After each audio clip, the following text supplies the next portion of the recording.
धम्मं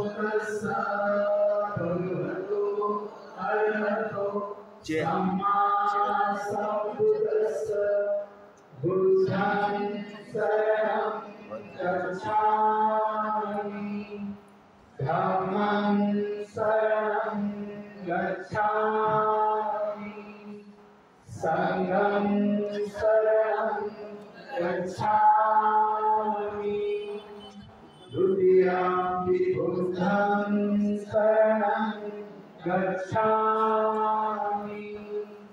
तृतीयंपि धम्मं शरणं गच्छामि द्वितीयंपि संघं शरणं गच्छामि वन्नगन्धं गुणोपेतं एतं कुसुमसन्तति पूजयामि मुनिन्दस्स श्रीपादसरोरुहे पूजयामि बुद्धं कुसुमेन नेन पुय्येन मेतेन लभामि मोक्षं पूपं विलायति यदा पुढे श्री नाही मानवी नाही काही नाही असं नाही ठीक आहे त्यांना आम्ही सर ही पदवी बहाल करतो तर प्राथमिक शिक्षक म्हणून ह्या शाळेत कार्यरत आहेत आणि त्यांचं कार्य म्हणजे संविधान अभ्यासक प्रचार आणि प्रसारक हे खूप मोठे कार्य आहे शब्दाचा अर्थ काढत बसला तर त्याला एक तास भरला आहे त्यांनी हे 4 मला जे मुद्दे दिलेले आहेत ते सरांच्या तोंडून तुम्ही ऐका तर ते बरं राहील मी सरांना विनंती करते की सर तुम्ही तुमचे 2 शब्द अखंड विश्वाला केवळ शांतीचाच नव्हे तर क्रांतीचा देखील संदेश देणारे महाकारुणिक तथागत भगवत गौतम बुद्ध आणि सर्व बहुजनवादी महापुरुष आणि महावीरांगणांच्या विचारात्मक कार्यांना एका शब्दात मांडता येण्यासारखं व्यक्तिमत्व म्हणजे ज्ञानसूर्य भारतरत्न केवळ भारतरत्न नव्हे तर विश्वरत्न भारतीय राज्यघटनेचे शिल्पकार डॉक्टर बाबासाहेब आंबेडकर या सर्व महापुरुषांना मी मूर्खापठाण स्वतंत्र विनम्र अभिवादन करतो. बंधू आणि भगिनींनो, मला खूप आनंद वाटतोय की आपण खूप काही सोपस्कार न करता सरळ कार्यक्रमाला सुरुवात केलेली आहे आणि हा खरं तर एक आदर्श पॅटर्न आहे. या पॅटर्न साठी पहिल्यांदा सगळ्यांनी टाळा. हे खूप छान आहे. हे खूप छान आहे. तुझ्या मंचावरील माझे सर्व बंधू भगिनी, ज्येष्ठ मार्गदर्शक आणि ताई आणि आपण सर्व, आज भारताचा स्वातंत्र्य दिवस आणि या दिवसानिमित्त आपण जो आपला वर्षभराचा कार्यक्रम चालू आहे त्या दरम्यान या संविधानाचा विषय ठेवलेला आहे. बरोबर, हे खूप कौतुकास्पद आहे. कारण नाही म्हटलं तरी याच स्वातंत्र्याची देणगी दुसरं तिसरं काही नाही, हे संविधान. त्या स्वातंत्र्याची देणगीच मुळात संविधान आणि त्याच्याच संदर्भामध्ये आज आपण मला इथं बोलवून आपल्याशी हितगुज करण्याची जी संधी सीमाताई आणि त्यांच्या संपूर्ण टीमने जी काही उपलब्ध करून दिली त्याबद्दल मी प्रथमतः सीमाताई आणि त्यांच्या संपूर्ण टीमचं, श्रावस्ती बुद्ध विहाराच्या संपूर्ण मॅनेजमेंटचं प्रथमतः आभार व्यक्त करतो आणि आपण सरळ आपल्या विषयाला सुरुवात करू. कारण बाकीचे सोपस्कार मला फारसे येत नाही, कुणाचं फारसं कौतुकही करता येत, त्यामुळे आपण सरळ सरळ बोलूया. दुसरी गोष्ट, फार तुम्ही अलंकारिक भाषा किंवा कुठे आवेशात वगैरे काही चारोळ्या वगैरे असं काही बरोबर तुम्हाला काही ऐकायला भेटणार नाही. तसं जर तुम्ही डोक्यातून आला असेल कोणतं ते काढून टाका. कारण मोठी गोष्ट सांगण्यासाठी आवाज मोठाच असायला हवा याची गरज नसते. छोट्या आवाजात सुद्धा मोठी गोष्ट सांगता येते यावर माझा विश्वास आहे आणि त्याच फ्लो मध्ये आपण या सगळ्या विषयांची मांडणी करा. बंधू आणि भगिनींनो, मला खरंच खूप आनंद वाटतोय. मोठ्या संख्येने आज इथं आपण या विषयाला समजून घेण्यासाठी जमलो. खरं तर हा विषय काही केवळ एका विशिष्ट वर्गापुरता, जातीपुरता किंवा एखाद्या लिंगापुरता मर्यादित नाही, तर तो समस्त अखंड भारतीय समाजासाठी आहे. परंतु हळूहळू याची जनजागृती होणार आहे. कोणावरही दोषारोप नाहीये, त्यामुळे आपण आपल्या मार्गाने सरळ जायचं. आज मी तुमच्याशी फक्त 4 मुद्द्यांवरती बोलणार. पहिला मुद्दा असा आहे की संविधान म्हणजे नक्की काय. आपण जे संविधान म्हणतो आहोत, ऍक्च्युअली संविधान काय आहे या विषयाला आपण जाणून घेणार आहोत. त्याच्यानंतर दुसरा मुद्दा आपण हे बघणार आहोत की हे कधी आणि कसं तयार झालेलं आहे. तिसरा मुद्दा आपण हे बघणार आहोत की या संविधानाने नक्की काय घडवलेलं आहे, नक्की काय बदल घडवलेले आहेत, काय नक्की या संविधानामध्ये घडलेलं आहे. आणि पुढचा मुद्दा आपण हा समजून घेणार आहोत की या संविधानाला खऱ्या अर्थाने आपल्याला समजून घेण्याची गरज आहे का, आणि जर असेल तर ती कशी, केवळ परायण करून आपल्याला संविधान समजणार आहे का, आणि संविधान समजून घेतल्यानंतर नक्की करायचं काय. म्हणजे अगदी 395 आर्टिकल जरी तुम्ही पाठ करून टाकले तरी पुढे काय कशासाठी आपल्याला हे जाणून. संविधान म्हणजे नक्की काय, संविधान म्हणजे नक्की. आता बऱ्याच जणांना प्रश्न पडतो, संविधान म्हटलं की आपण खूप जडजड भाषेमध्ये बोलण्याचं काय वाटतं तुम्हाला, काय असेल संविधान, कशाला म्हणतो आपण संविधान, काय आहे संविधान, बोलू शकता आपण. कोणाला जर उत्तर द्यायची इच्छा असेल तर हात वरती. संविधान म्हणजे नक्की काय. सामान्य आहे, अगदी बरोबर. अजून कोणाला काय सांगायचं आहे म्हणजे संविधान म्हणजे नक्की काय.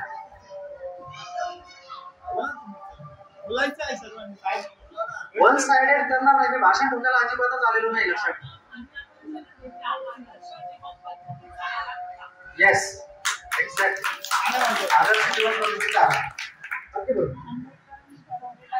अजून कोणाला काही सांगायचं. संविधान म्हणजे काय, आपला पॉइंट ऑफ व्ह्यू मांडा. असं काय, असं गरजेचं नाही प्रत्येकाचं उत्तर बरोबरच असणार. मी जरी शिक्षक असलो तरी तुम्ही माझे बांधव आहात, विद्यार्थी. भारताची घटना काय वाटतं तुम्हाला, काय संविधान. विविध जातीय विविध भाषीयांना एक सूत्रात बांधून त्यांना पूर्णपणे संरक्षण, न्यायाने आणि इतर राजकीय आणि व्यक्तिगत स्वातंत्र्य देण्याची जी एक संकल्पना किंवा एक तंत्र म्हणूया, त्याचं एक लिखित स्वरूप हे आहे. खूप सुंदर उत्तर आपल्याकडनं आले. पण एक गोष्ट आपण लक्षात घेत नाही की आपण जेवढं कॉम्प्लिकेटेड, आपल्याला काय वाटतं माहिती का, एखाद्या प्रश्नाचं उत्तर आपण जेवढं शास्त्रशुद्ध पद्धतीने, जेवढं विस्तृत आणि जेवढं असं व्याख्याच्या स्वरूपात देऊ म्हणजे तेवढं ते परफेक्ट आहे. आणि इथेच नेमकं काय होतं, आपण सोपा विषय सुद्धा अवघडात घेऊन ठेवतो. आणि हेच दुर्भाग्य म्हटलं तर कमी आहे. हे दुर्भाग्य नेमकं संविधानाच्या वाट्याला. संविधान म्हणजे काय आहे या शब्दाचं जर काही एकाच वाक्यात उत्तर द्यायचं म्हटलं ना तर फक्त डूज अँड डोंट्सची यादी आहे. याच्या पलीकडे मला काय सांगायचं.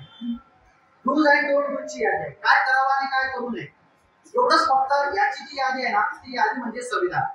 आपण आणखी सोपं झालं की सर्वसाधारणपणे हा कार्यक्रम जरी ठरवायचा ठरला तर या कार्यक्रमाचं स्ट्रक्चर ठरलेलं आहे की अगोदर काय होईल, नंतर काय होईल, शेवट कोण करेल, सूत्रसंचालन कोण करेल.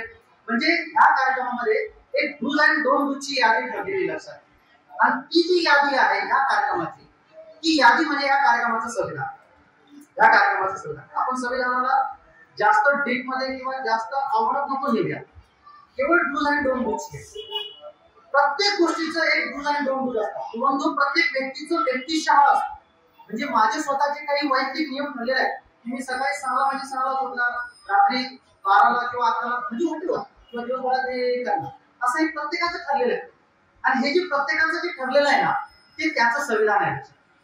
ते त्याचं संविधान डूज अँड डोंट्स. प्रत्येक घराची तीच अवस्था. प्रत्येक घरामध्ये नाही आमच्या घरात हे चालत नाही, आमच्या घरात हे चालणार नाही, किंवा येस माझ्या पप्पाला आवडेल, माझ्या घरात लोकांना ही गोष्ट आवडेल, आपण हे करूया. बऱ्याच वेळेला तुम्ही ऐकलं असं, किंवा आमच्या घरात नाही बाबा हा विषय नाही, हे तुम्हाला कित्येक वेळा तुम्ही बोलले असतात. म्हणजे चालणार आणि जे नाही चालणार ही जी यादी तुमच्या घराची आहे ती यादी म्हणजे तुमच्या घराचं संविधान आहे. आणि असं संविधान तुम्हाला प्रत्येक ठिकाणी पदोपदी दिसेल. संविधान म्हणजे केवळ हे एकच पुस्तक आहे असं नाही लक्षात. संविधानाची व्याप्ती ही खूप मोठी आहे की आपण एका पुस्तकामध्ये 395 आर्टिकल मध्ये काही नाही करू. संविधान हा खूप मॉस्ट विषय आहे तुम्हाला सांगण्याचा प्रयत्न करतो. म्हणजे त्याची सुरुवात व्यक्तिशः तुमच्यापासून होते, स्वपासून होते, मी पासून होते लक्षात.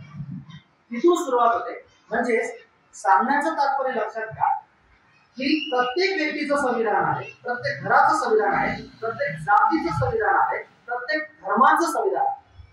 प्रत्येक धर्माचे जे धर्मग्रंथ आहेत काय आहे ते डूज आणि डोंट डूची यादीच आहे ना. हे करा स्वर्गाचा, हे करा नरकाचा. ह्या गोष्टी कराव्या लागते, ह्या गोष्टी कराव्या केल्या तर मग तुम्ही बघा तुमचं नंतर काय होतं. अशा पद्धतीची तुम्ही त्याला भीती म्हणा, लालूच म्हणा, वाटेवर, परंतु डूज आणि डोंट डूज आहे सगळ्या धर्मामध्ये. तुम्ही कोणत्याही धर्माची गोष्ट, त्या प्रत्येक धर्मामध्ये तुम्ही या गोष्टी चांगल्या केल्या की तुम्हाला त्याचा फळ म्हणून स्वर्गासारखे काहीतरी फळ मिळणार आहे. तुम्ही जर का काही ह्या चुकीच्या गोष्टी केल्या तर तुम्हाला नरकासारखं काहीतरी शिक्षा भेटणार. म्हणजे प्रत्येक धर्माची एक आपली चौकट जी आहे ती ठरलेली आहे आणि ही चौकट दुसरी काही नाही, प्रत्येक त्या त्या धर्माचं संविधान. आता आपल्या भारताचा विषय जर घेतला तर केवळ धर्मच आपल्या इथं अस्तित्वात आहे अशातला भाग नाही, तर ह्या प्रत्येक धर्मामध्ये इन्क्लुडिंग मुस्लिम असो किंवा असं म्हटलं जातं की मुस्लिमांमध्ये जाती व्यवस्था नाहीये. मला विचारा, मी स्वतः पठाण आहे आणि आमच्या खाली किती लोक आहेत ते बघा. म्हणजे असं नाहीये की मुस्लिमांमध्ये पण म्हणजे जाती व्यवस्था नाही असं नाही. एवढ्या शेजारी पोळा बांधणं हा मुद्दा तुम्हाला माहिती, तो इथं असे तसा. या प्रत्येक जातीचं एक आपलं स्वतःचं संविधान. प्रत्येक जातीमध्ये आमच्या समाजामध्ये असं असं चालतं, असं असं चालत नाही, अशा प्रकारची याद आहे. म्हणजे जर बघायला गेलं तर ह्या भारतामध्ये अधिकृतरित्या 6500 पेक्षा जास्त संविधान आहे. कारण एवढ्या जाती, जेवढ्या जाती आहेत तेवढे संविधान आहेत. आणि म्हणून आम्ही बाबासाहेबांना मानतो, म्हणून आम्ही बाबासाहेबांना सर्वोच्च स्थानावर का ठेवतो. आम्ही म्हणजे आम्ही भारतीय. बौद्ध म्हणून कुणी इथं बसायचं नाही, लक्षात ठेवा. बौद्ध म्हणून इथं काही सांगायला आलेलं नाही, लक्षात. आम्ही भारतीय बाबासाहेबांना एवढ्यासाठीच मानतो की एवढ्या 18 करोड जाती, एवढे 6500 संविधान, या सगळ्यांना तसं बघायला गेलं तर प्रत्येक देशाचं एक स्वतंत्र संविधान ह्या नात्याने बघितलं तर या भारतामध्ये एकंदरीत 6500 देश आहेत एक प्रकारे. कारण ह्या प्रत्येक जातीचं आपलं एक वेगळं स्वतंत्र असतं आणि स्वतंत्र अस्तित्व टिकवण्याचा सातत्याने प्रयत्न होतो. आणि म्हणून असं म्हटलं जातं की कधीच जात नाही जी कधीच जात. आणि म्हणून या 6500 पेक्षा जास्त देशांना म्हणतोय मी, लक्षात ठेवा, एक संघ एक सूत्रामध्ये बांधून ठेवण्याचं काम जेव्हा त्या संविधानाने केलं, ते संविधान म्हणजे विश्वरत्न डॉक्टर बाबासाहेब आंबेडकरांनी केलेलं हे ते संविधान आहे की ज्यांनी या देशाला आजपर्यंत अखंड ठेवलं. आणि म्हणून इतर सगळे संविधान जाणून घेण्यापेक्षा हे संविधान जाणून घेणं प्रत्येक भारतीयासाठी का महत्वाचं आहे. कारण ज्याचा ज्याचा धर्म हा भारतीय आहे, त्या सगळ्यांचा धर्मग्रंथ हा भारतीय संविधान आहे. मला असं वाटतं की हा मुद्दा तुम्हाला अधिक लक्षात आला असावा की संविधान म्हणजे नक्की काय. कायद्याची भाषा फार खोलात जाऊ नका. आपल्याला काय तुम्हाला कायदे पंडित बनवायचं नाही किंवा लगेच काळापोट चढवायचं नाही. संविधान का जाणून घ्यायचं आहे हा मुद्दा आपण पुढे जाणार आहोत. पण संविधान म्हणजे नक्की काय आहे हे आपल्याला पहिल्यांदा समजलं पाहिजे.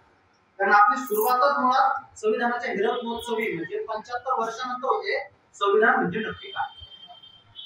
किती अभिमानाची गोष्ट नाही, किती अभिमानाची गोष्ट आहे ना. मुद्दा लक्षात घ्या, मला सांगायचं काय म्हणजे आपण नेहमी संविधानाला एका अशा चौकटीमध्ये बसवून ठेवलेलं आहे की संविधान म्हणजे कायद्याचं पुस्तक. कायदा जज वगैरे काय असेल किंवा प्रशासकीय यंत्रणा आली, माझा त्याच्याशी काय संबंध आहे. आणि हा संबंध न जोडल्यामुळे किंवा हा संबंध लक्षात न आल्यामुळे आम्ही हा फक्त कायदा म्हणून डोक्यात मिरवला खरा, पण तो कधी डोक्यात घेतला. मला तुम्हाला प्रश्न विचारायचा, मला एकांगी बोलायला आवडत नाही, लक्षात घ्या. आपल्याला बोलायचंय, वक्त्यांसारखं यायचं आणि मस्त टाळ्या घेऊन काय काय काय काय ते त्याची गरज नाहीये. त्याच्यामुळे संविधान पोहोचत नाही, वक्ता मोठा होतो, संविधान आपलं संविधान मोठं. तथागतांनी जी धर्मक्रांती केली होती ती धर्मक्रांती, माझं समजा दुरुस्त करून द्या. ही धर्मक्रांती जेव्हा त्याचं महापरिनिर्वाण झालं, त्या महापरिनिर्वाणाच्या वेळेला त्यांच्या सोबत माझ्या माहितीप्रमाणे 500 भिक्खुनी होत्या.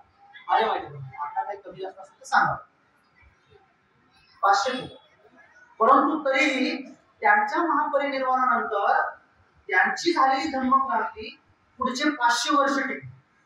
500 वर्ष एक प्रकारे जे काही धर्मक्रांतीचे विरोधक होते त्यांनी बरेच प्रयत्न केले, पण त्याला धक्का लावता आला नाही. शेवटी त्यांना आपलंसं करून अवतार घोषित करावा लागला. एवढे करून थांबलं नाही तर भिक्खूंच्या शिरच्छेदावरती मोहरा इनाम द्यावा लागला. मग माझा प्रश्न हा नाहीये, प्रश्न पुढे आहे.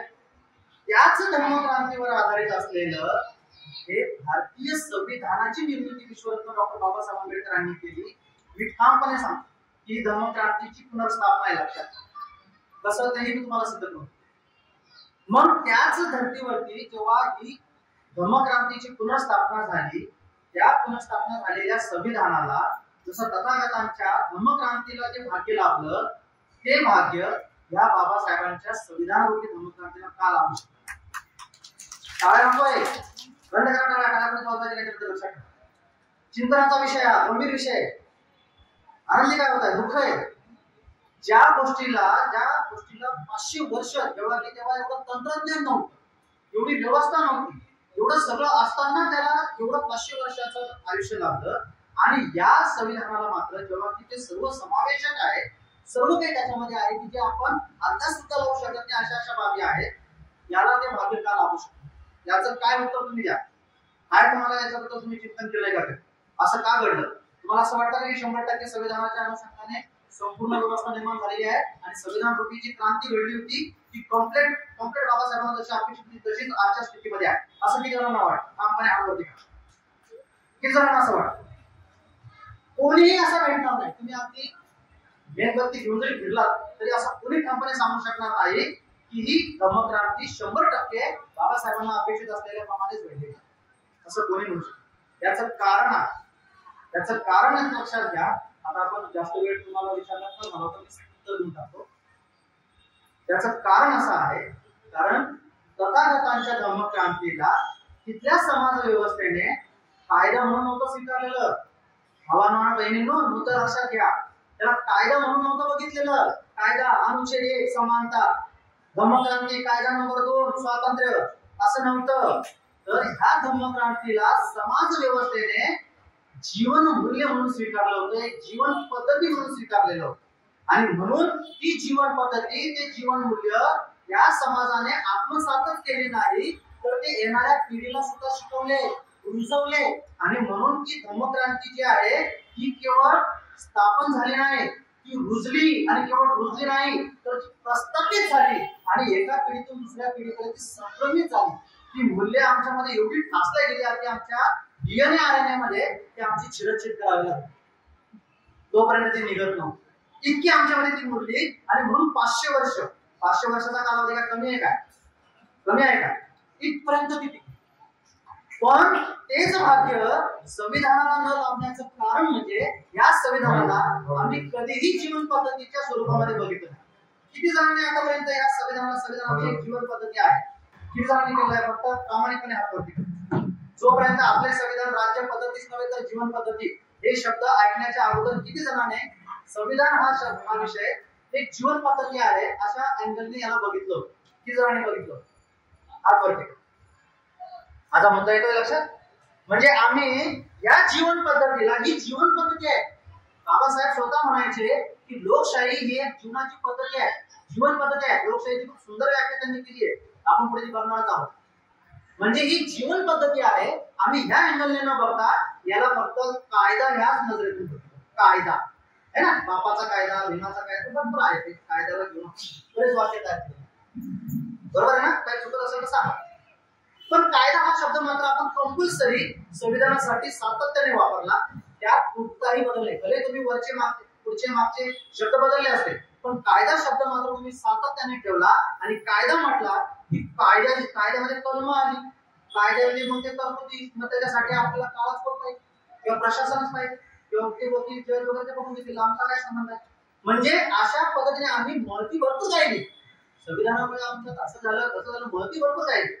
परंतु आपण मात्र त्याला कायद्याच्याच नजरेतून ती महती गायली, जीवन पद्धतीमध्ये कधीच ती रुजवली नाही. आणि त्यामुळे आजपर्यंत संविधान नक्की काय आहे हे सुद्धा आम्हाला सुद्धा व्यवस्थित पाहिजे त्या अर्थाने समजलेलं नाही, असा माझा कटू अनुभव आहे. तुमचा वेगळा असेल तर मला माहिती.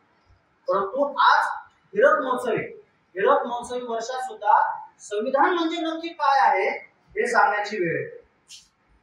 काय वाटतंय? घोषणावह बाब आहे ही, घोषणावह बाब ही चिंतनाची बाब.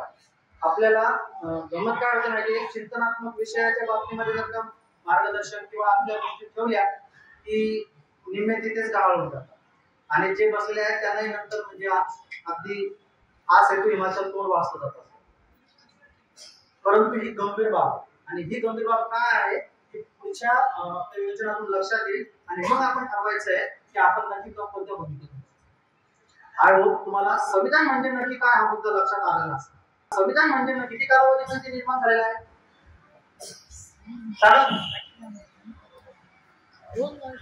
2 वर्ष 11 महिने 18 दिवस.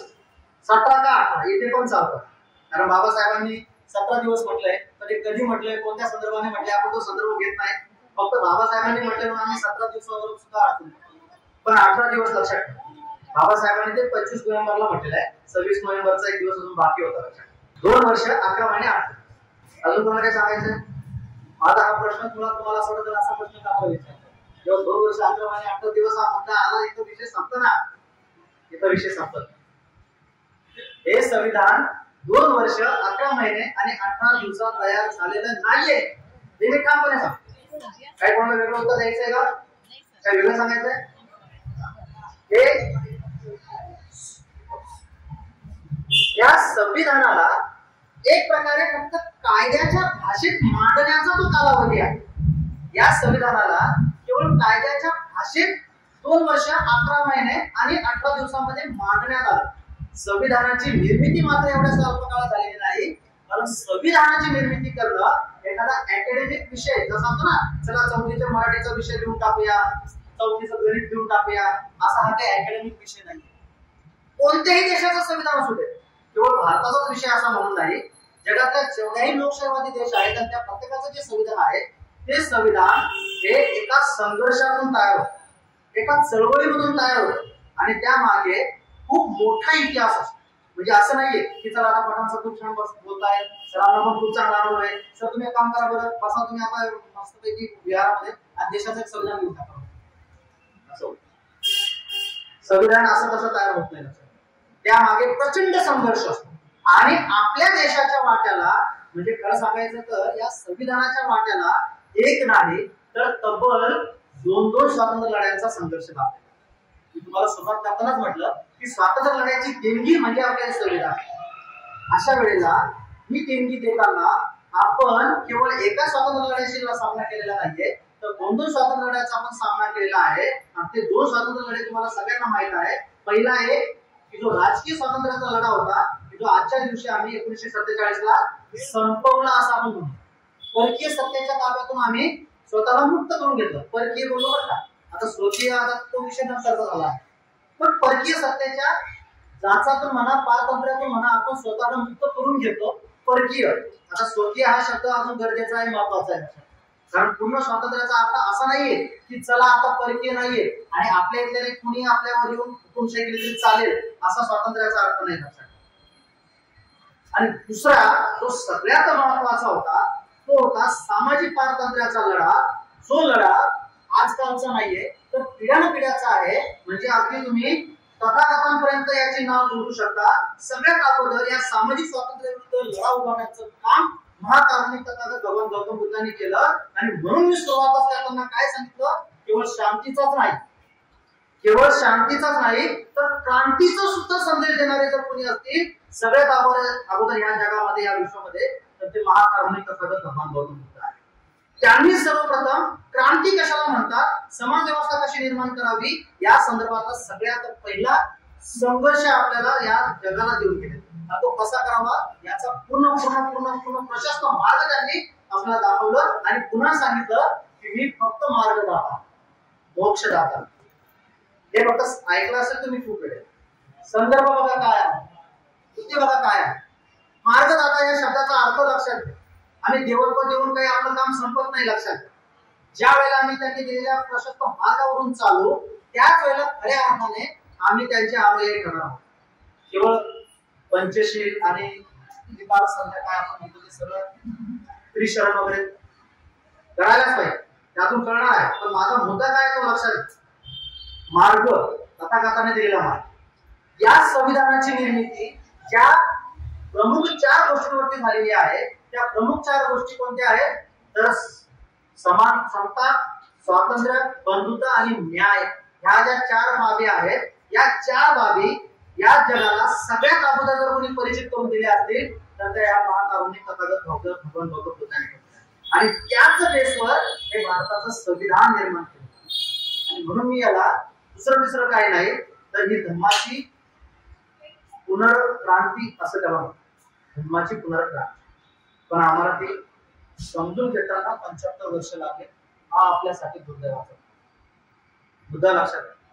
तिथून वेगवेगळ्या महापुरुषांनी वेगवेगळ्या बहुजनवादी महापुरुषांनी या सामाजिक पारतंत्र्य लढ्याचं नेतृत्व केलं. आणि हे नेतृत्व करत असताना त्यांनी वेगवेगळ्या कालखंडामध्ये वेगवेगळ्या सामाजिक समस्यांना समोर ठेवलं आणि त्याच्या विरुद्ध लढा देत तो सामाजिक स्वातंत्र्याचा लढा बाबासाहेबांपर्यंत आला. तेव्हा हे आपल्या सर्व भारतीयांचं भाग्य आहे की भारतीय म्हणतो बरं कोणी भावनिक कोणी विचार करू नका आणि अजिबात भावनिक तर व्हायचं नाही. ह्या सगळ्या एक दीड तासामध्ये अजिबात व्हायचं प्रॅक्टिकली समजून घ्यायचं आहे म्हणतात. तर बाबासाहेबांसारखं शून्यातून विश्व निर्माण करणारं संघर्षातून जाणारं गाव कुसाबाहेरून त्या संविधान सभेत जाऊन बसणारं एकही व्यक्तिमत्व तिथं नव्हतं लक्षात. जरी तिथं शेड्यूल कास्टचे शेड्यूल ट्राईबचे जरी लोक असली तरी ते नाही म्हटलं तरी बऱ्यापैकी सदन परिवारात किंवा मग बऱ्यापैकी ते चांगल्या ठिकाणावर आलेले होते. परंतु एकमेव असं व्यक्तिमत्व होतं की ज्याने या सगळ्या समाज व्यवस्थेचे चटकी सहन केलेले होते. गाव कुसाबाहेर राहणारा व्यक्ती नक्की काय असतो, गळ्यात गाडगाने पाठीमागे सराटे असणाऱ्याच्या वेदना काय असतात या वेदना सहन केलेल्या व्यक्तीच्या ताब्यात जेव्हा येतो जेव्हा लेखन येते तेव्हा त्याला माहिती असतं की ह्या वेदना काय आहेत त्याची जाणीव त्याला असते. आणि मग ह्या जाणीवेतून या जाणीवेतून या वेदना कशा संपवता येतील याचीच खऱ्या अर्थाने चतुसूत्री किंवा त्याच्याकडचे उपाययोजना या त्याच व्यक्तीला माहिती आहे. जर का पठाण स्वच्छवर्णीय तोंड्यात चांदीचा चमचा घेऊन जन्माला आले त्याला जर का संविधान लिहायला दिलं असतं तर त्याला गाव कुसाबाहेरच्या गोष्टी ऐकून तर खूप छान माहिती असते. अगदी रंगून लिहिल्या पण असते. पण सहन कुठे केलंय, ऐकलेलं आहे फक्त. ऐकलेलं आणि सहन केलेलं याच्यात काहीतरी अंतर असेल की नाही तर काहीच अंतर नसतं. अंतर असतं ना. या अंतराच्याच फरकापायी लक्षात घ्या या संविधानाला जो व्यापक अर्थ प्राप्त झालेला आहे तो व्यापक अर्थ फक्त आणि फक्त विश्वरत्न डॉक्टर बाबासाहेब आंबेडकर देऊ शकत आणि म्हणून त्यांची निवड तिथं करण्यात आली. केवळ संघर्षच माहित होता का, नाही, तर त्याच्यावरचे उपाय पण माहित होते. केवळ भारताचाच विषय माहिती होता का, तर नाही, लंडन अमेरिका अख्खे जग माहिती होतं. कुठं काय चाललंय काय काय कोणत्या देशाच्या संविधानामध्ये आहे हे सगळं माहिती होतं. आपल्याला आपल्या एका देशाचं संविधान माहित नाही. त्या महामानवाला म्हणजे मी भावनिक अर्थाने बोलत नाही, मी व्यक्ती म्हणून या गोष्टीकडे बघतो कारण मी स्वतः संविधानाचा अभ्यास करतो. म्हणून सांगतो की गेली 4 वर्ष 5 वर्ष मी संविधानाचा सतत अभ्यास करतोय तरी केवळ आर्टिकल 112 पर्यंत समजू शकलेलो आहे 5 वर्षामध्ये. आणि ह्या महामानवाने जगातल्या 60 देशांचं संविधानच नाही तर संविधान शास्त्राचा देखील अभ्यास करून टाकला. अरे बाबा, म्हणजे मुद्दा येतो का लक्षात. 112 आर्टिकल फक्त 395 किती पल्ला मोठा आहे लक्षात घ्या. म्हणजे एखाद्याला जर का एवढं मोठं काम करायचं असेल तर त्याला कमीत कमी 300 वर्षाचं आयुष्य पाहिजे. 300 वर्ष. भावनिक बोलत नाही बरं लक्षात ठेवा. अजिबात कोणी भावनिक बोलत नाही. पठाणने असं काहीतरी बोललं केलं ते टाळायचं म्हणजे आनंद वाटतो आपल्याला. बघा बाहेर येऊन आपल्या बाबा समजत होतो याच्यानेच घात केलं बरं आपल्याला लक्षात ठेवा. मी प्रॅक्टिकली बोलतोय. प्रॅक्टिकली का बोलतोय कारण मी स्वतः गेली 5 वर्ष संविधानाचा अभ्यास करतो. संविधानाचा अभ्यास करतोय. ते सगळे जे काही डिबेट्स आहेत वेगवेगळे पुस्तकं आहेत संदर्भ ग्रंथ आहेत ते सगळं बघतोय. आणि ते बघत कुठपर्यंत मजल गेली आहे फक्त काही 112 आर्टिकल पर्यंत. म्हणजे अजून बघा किती मोठा पल्ला गाठायचा. म्हणजे मी अजूनही संविधान तज्ञ म्हणण्याच्या योग्यतेचा नाहीये. फक्त 112 पर्यंत आर्टिकल मी सांगू शकतो एवढंच मी तुम्हाला बोलू शकतो. पण तुम्हाला ह्याच्याकडे फक्त लुडका पठाण द्या बाकीचं काहीच नाही. मुद्दा लक्षात घ्या. उगाच मोठेपणा मिरवायची गरज नाही. जे आहे ते असं आहे, जे आहे ते सर्व तुमच्या समोर आहे. मग अशा वेळेला 5 वर्षांनंतर 112 पर्यंत जातो आणि हे महामानव चक्क 60 देशाचा केवळ संविधानच जाणत नाही तर त्याचं शास्त्र सुद्धा जाणतात. मग अशा वेळेला या संविधानाला यांच्यापेक्षा अन्य कुणी न्याय देऊ शकेल असा विचार नाही कोणाच्या मला शिवणार आहे का. ही गोष्ट आज आम्हाला कळते तेव्हा त्यांना कळत नसेल. म्हणजे तिथले जे काही बाकीची लोक होती का मग त्यांनी उगाच जेव्हा त्यांचं सदस्यपद गेलं किंवा बरीचशा मतदारसंघ पाकिस्तानमध्ये गेला तेव्हा का पत्र लिहावं लागलं काय त्यांना म्हणजे नंतर मग असं गालीच्या आणावं लागलं की या बाबांना तुमचीच गरज आहे आम्हाला असं काय सांगायला, म्हणजे कुणाची मेहरबानी नाही, लक्षात ठेवा. हे त्यांचं स्वतःचं कौशल्य आहे, त्यांचं स्वतःचं कर्तृत्व आहे आणि त्या कर्तृत्वाच्या बेसवर ते तिथं पोहोचले आणि ते तिथं पोहोचले म्हणून आज आम्ही इथं पोहोचलो. आम्ही म्हणजे आम्ही बरं का, आम्ही म्हणजे एका धर्माशी विशिष्ट तुम्ही अजिबात घेऊ नका, आम्ही वारंवार सांगतो. आज आम्ही इथं पोहोचलो म्हणजे प्रत्येक भारतीय आज सन्मानजनक आणि प्रतिष्ठापूर्वक जर जीवन जगत आहे ना, तर त्याचं सगळंच्या सगळं क्रेडिट फक्त आणि फक्त या महामानवाला. त्यांच्यामुळे आज हा पठाण तुझ्या समोर स्पष्टपणे जे काही बोलायचं आहे ते मांडू शकतो. पठाण बोलतोय, लक्षात ठेवा. जे भावनिक कोणी होणे वारंवार सांगतो हे सगळं ह्या महामानवाचे. म्हणजे संविधान ही अकॅडमिक प्रक्रिया नाहीये, तर ती प्रचंड संघर्षामधून तयार होते आणि त्याचं फलस्वरूप आपण कुठे जाऊ शकतो हे मला या गोष्टीतून सांगायचं आहे. संविधान हे काही सहजासहजी तयार झालेलं नाहीये, त्याला जवळपास 2500 वर्षांचा इतिहास आहे आणि या 2500 वर्षांमध्ये टप्प्याटप्प्याने एक आर्टिकल या संविधानाचं लिहित आलेलं आहे, ते समाजामध्ये रुजत आलेलं आहे आणि मग त्या सगळ्या आर्टिकलची एकत्रित मांडणी 2 वर्ष 11 महिने आणि 18 दिवसांमध्ये त्या संविधान सभेमध्ये बसून तिथल्या सगळ्या लोकांनी चर्चेतून आणि बाबासाहेबांच्या अनुभवातून आणि लेखणीतून याची प्रत्यक्ष मांडणी झाली आणि ते आपल्यासाठी हे संविधान. आता या संविधानाने नक्की काय केलं, नक्की असं काय घडलंय की ज्याच्यामुळे आम्हाला संविधान हवं आहे, की संविधान जाणून घेणं गरजेचं आहे. या संविधानाने नक्की असं काय आपल्यासाठी केलं की ज्याच्यामुळे आज आम्ही संविधानाची गोडवी गायला पाहिजे. काय केलं सगळं? संविधानाने एकच वाक्य सांगतो की या संविधानाने या आपल्या विषमतावादी देशामध्ये केवळ राजकीयच नाही तर सामाजिक आणि आर्थिक क्रांती घडवली. या संविधानाच्या माध्यमातून आपल्या देशामध्ये पुन्हा एकदा ऐका, सामाजिक, आर्थिक आणि राजकीय क्रांती घडली. आता हे सांगण्या अगोदर परत एक मुद्दा लक्षात घ्या की मग हे संविधान नक्की असं काय आहे की ज्याने एवढी मोठी क्रांती घडली. लक्षात घ्या, स्वातंत्र्य या शब्दाकडे आज आपण तो स्वातंत्र्य दिवस साजरा करत आहोत, या शब्दाकडे बघण्याचा सगळ्यांचा दृष्टिकोन एकसारखा नव्हता. ताई लक्षात घ्या, राज्यकर्त्यांच्या दृष्टिकोनातून कदाचित सत्तेचं हस्तांतरण हे स्वातंत्र्य असू शकेल की आता ते सत्ताधीश गेले, आता आमच्या ताब्यामध्ये सत्ता येणार आहे, कदाचित ते त्यांच्या अर्थाने स्वातंत्र्याचा अर्थ असतो. तर तोच अर्थ त्यावेळेला माझ्या माता भगिनींच्या लोकांना आजही नाही की जणांना मुख्यमंत्री व्हायचंय, की जणांना प्रधानमंत्री व्हायचे, तर आता स्वातंत्र्य आणि मला ते बनायचंय, काही नाही. समाजाच्या प्रत्येक घटकाचं स्वातंत्र्य या शब्दाकडे बघण्याचा जो दृष्टिकोन होता तो वेगवेगळा होता. माझ्या माता भगिनींचा दृष्टिकोन वेगळा होता, कामगार वर्गाचा वेगळा होता, विद्यार्थी वर्गाचा वेगळा होता, शेतकरी वर्गाचा वेगळा होता, व्यापाऱ्यांचा वेगळा होता. म्हणजे समाजातील प्रत्येक जो घटक होता त्या प्रत्येक घटकाचा स्वातंत्र्य या शब्दाकडे बघण्याचा जो दृष्टिकोन होता तो वेगवेगळा होता आणि त्या सगळ्यांच्या अपेक्षांना पूर्तता देण्याच्या संदर्भातलं आश्वासन आपल्या राजकीय नेत्यांनी दिलेलं होतं, स्वातंत्र्य सैनिकांनी दिलं होतं. आणि मग आता या सगळ्या लोकांच्या जर अपेक्षांना पूर्तता करायची असेल तर मग अशीच एखादी व्यक्ती आपल्याला न्याय देऊ शकत होती तर जी या सगळ्यांच्या व्यथा जाणते आणि त्या माध्यमातून बाबासाहेबांची निवड झाली आणि त्यांनी या संविधानाच्या माध्यमातून या सगळ्या समाजातल्या घटकांना म्हणजे केवळ समाजातले जिवंत घटकच नाही तर अक्षरशः अनुच्छेद 48-49 वर जर तुम्ही नजर टाकली तर त्यांनी पर्यावरण म्हणजे जीवजंतूपासून अवकाश इथपर्यंत या सगळ्या गोष्टींचा विचार केला आणि समाजातल्या सगळ्याच घटकांना म्हणजे सजीव असतील निर्जीव असतील त्या सगळ्यांना न्याय देण्याचा प्रयत्न. मग आता परत प्रश्न पडतो की संविधान म्हणजे नक्की काय? तर संविधान म्हणजे नक्की काय आहे तर दोन्ही स्वातंत्र्य लढे कोणते? राजकीय आणि सामाजिक दोन्ही स्वातंत्र्य लढ्यांमधून भारतीय जनतेला सोबत घेऊन काय सांगतो लक्षात घ्या, दोन्ही स्वातंत्र्य लढ्याचं नेतृत्व करणाऱ्या आपल्या महापुरुषांनी सर्व भारतीय जनतेला सोबत घेऊन उद्याच्या आदर्श भारताचं बघितलेलं स्वप्न म्हणजे काय आहे तर ते स्वप्न म्हणजे भारतीय संविधान.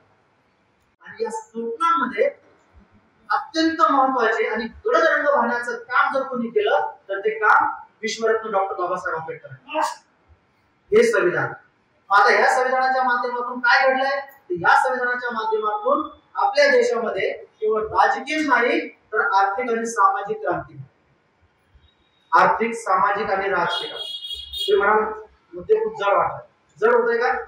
शब्द जड होत आहेत का? राजकीय क्रांती. आपण एक एक मुद्दा बघू. मी जास्त मुद्द्यांवर जाणार नाहीये, कारण लक्षात ठेवा कोणतंही भाषण किंवा शिबिर असेल 1-2 दिवसाचं तुम्हाला त्या एका विषयाबद्दलचं संपूर्ण ज्ञान देऊ शकत नाही. एका भाषणातून तुम्हाला कोणत्याही गोष्टीचं संविधान सारख्या विषयाला तर अजिबातच नाही. हा फक्त एकच होऊ शकतं की त्या विषयाला जाणून घेण्याची दिशा मात्र आपल्याला मिळू शकते. आज मी फक्त दिशा देण्यासाठी तुम्हाला आलेलो आहे. मी तुम्हाला संविधान समजून सांगण्यासाठी आलेलो नाही. मी अजून एकाही आर्टिकलला हात लावलेला नाही. लावलाय का? एकाही आर्टिकलला हात लावला. त्यासाठी तुम्हाला वाचावंच लागतं. वाचण्याशिवाय म्हणजे एखाद्या विषयाची जर का तुम्हाला पुरेपूर जाणीव घ्यायची असेल, जाण घ्यायची असेल, पुरेपूर जाणून घ्यायचा असेल तो विषय, तर त्याला वाचनाशिवाय दुसरा पर्याय नाही. भाषण तर अजिबातच नाही. भाषण तर अजिबात आपल्याला लक्षात ठेवा. भाषणातून आज मात्र आपण दिशा दिली आहे की त्या विषयाला कसं समजून घ्यायचं. परंतु त्या विषयाला जाणून घ्यायची जर इच्छा असेल तर वाचन हा एकमेवच पर्याय आहे. सामाजिक, आर्थिक आणि राजकीय क्रांती केल्याचं आपण म्हणतो. तुम्हाला माहिती आहे लोकशाही व्यवस्था जेव्हा आपल्या इथं स्थापन झाली त्यावेळेला आपण देशाचं संविधान बनवलं आणि या लोकशाही संदर्भामध्ये जगभरात ज्या चर्चा होत्या, जगभरातल्या ज्या व्याख्या होत्या त्या सुद्धा डोळ्यासमोर आल्या. सगळ्यांना एक व्याख्या तर खूप प्रसिद्ध आहे. कोणती व्याख्या? अब्राहम लिंकनची. सगळ्यांना माहिती. लोकांनी लोकांसाठी लोकांकरता. पण जी सर्वसमावेशक व्याख्या आहे जी खऱ्या अर्थाने लोकशाही या शब्दाला न्याय देते ती व्याख्या मात्र 95% भारतीयांना माहिती. आणि ती व्याख्या दिली आहे विश्वरत्न डॉक्टर बाबासाहेब आंबेडकर. काय माहिती तुम्हाला ती व्याख्या? काय माहिती ती व्याख्या? ती व्याख्या आहे लोकांच्या सामाजिक, आर्थिक आणि राजकीय जीवनामध्ये रक्ताचा एकही थेंब न सांडता घडवून आणणारी क्रांती म्हणजे लोकशाही. मुद्दा येतो लक्षात? रक्ताचा एकही थेंब न सांडता लोकांच्या सामाजिक, आर्थिक आणि राजकीय जीवनामध्ये जी क्रांती घडवून आणते ती क्रांती म्हणजे लोकशाही असते. आणि तीच क्रांती या संविधानाच्या माध्यमातून आपल्या इथं झाली. पहिले राजकीय क्रांतीविषयी बोलू. जेव्हा संविधान लागू झालं त्या संविधान लागू होण्याच्या अगोदरचा भारत आणि संविधान लागू झाल्यानंतर आजचा भारत याच्यातला जर का आपण थोडासा फरक जाणून घेतला किंवा थोडीशी तुलना केली तर तुमच्या 100% या लक्षात येईल तर मी नक्की क्रांती हा शब्द का वापरतो. क्रांती तुम्ही इतिहासाच्या पुस्तकात ऐकलं असेल. क्रांती कशाला म्हणतो आपण? आपण नुसतं काही अभ्यासाची पुस्तकं वाचून पुढच्या वर्गात जाण्यासाठी काही वाचायची नसतात, अभ्यास करायचे नसतात, तर ते आपल्याला आयुष्यभर दिशा दर्शन देतात. क्रांती या शब्दाचा अर्थ काय आहे?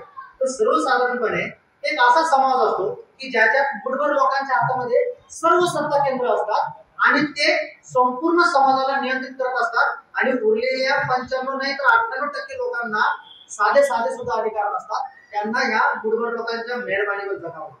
आणि मग या बहुसंख्य लोकांना याची जाणीव होते आणि त्यातून काही नेतृत्व पुढे येतात आणि ही व्यवस्था उलटवून टाकतात आणि मग हे बुडभर लोकांच्या हातात असलेले जे काही सत्ता केंद्र आहेत त्याचं समान वितरण होतं. म्हणजे जे बुडभर होते त्यांना आणखी काही डावललं जात नाही, त्यांनाही आणि यांनाही बॅलन्स ठरवला जातो आणि मग सगळ्या समाजातल्या घटकांना एका मापात मोजलं जातं. ही मापात मोजण्याची जी प्रक्रिया घडते तिला आपण क्रांती म्हणतो.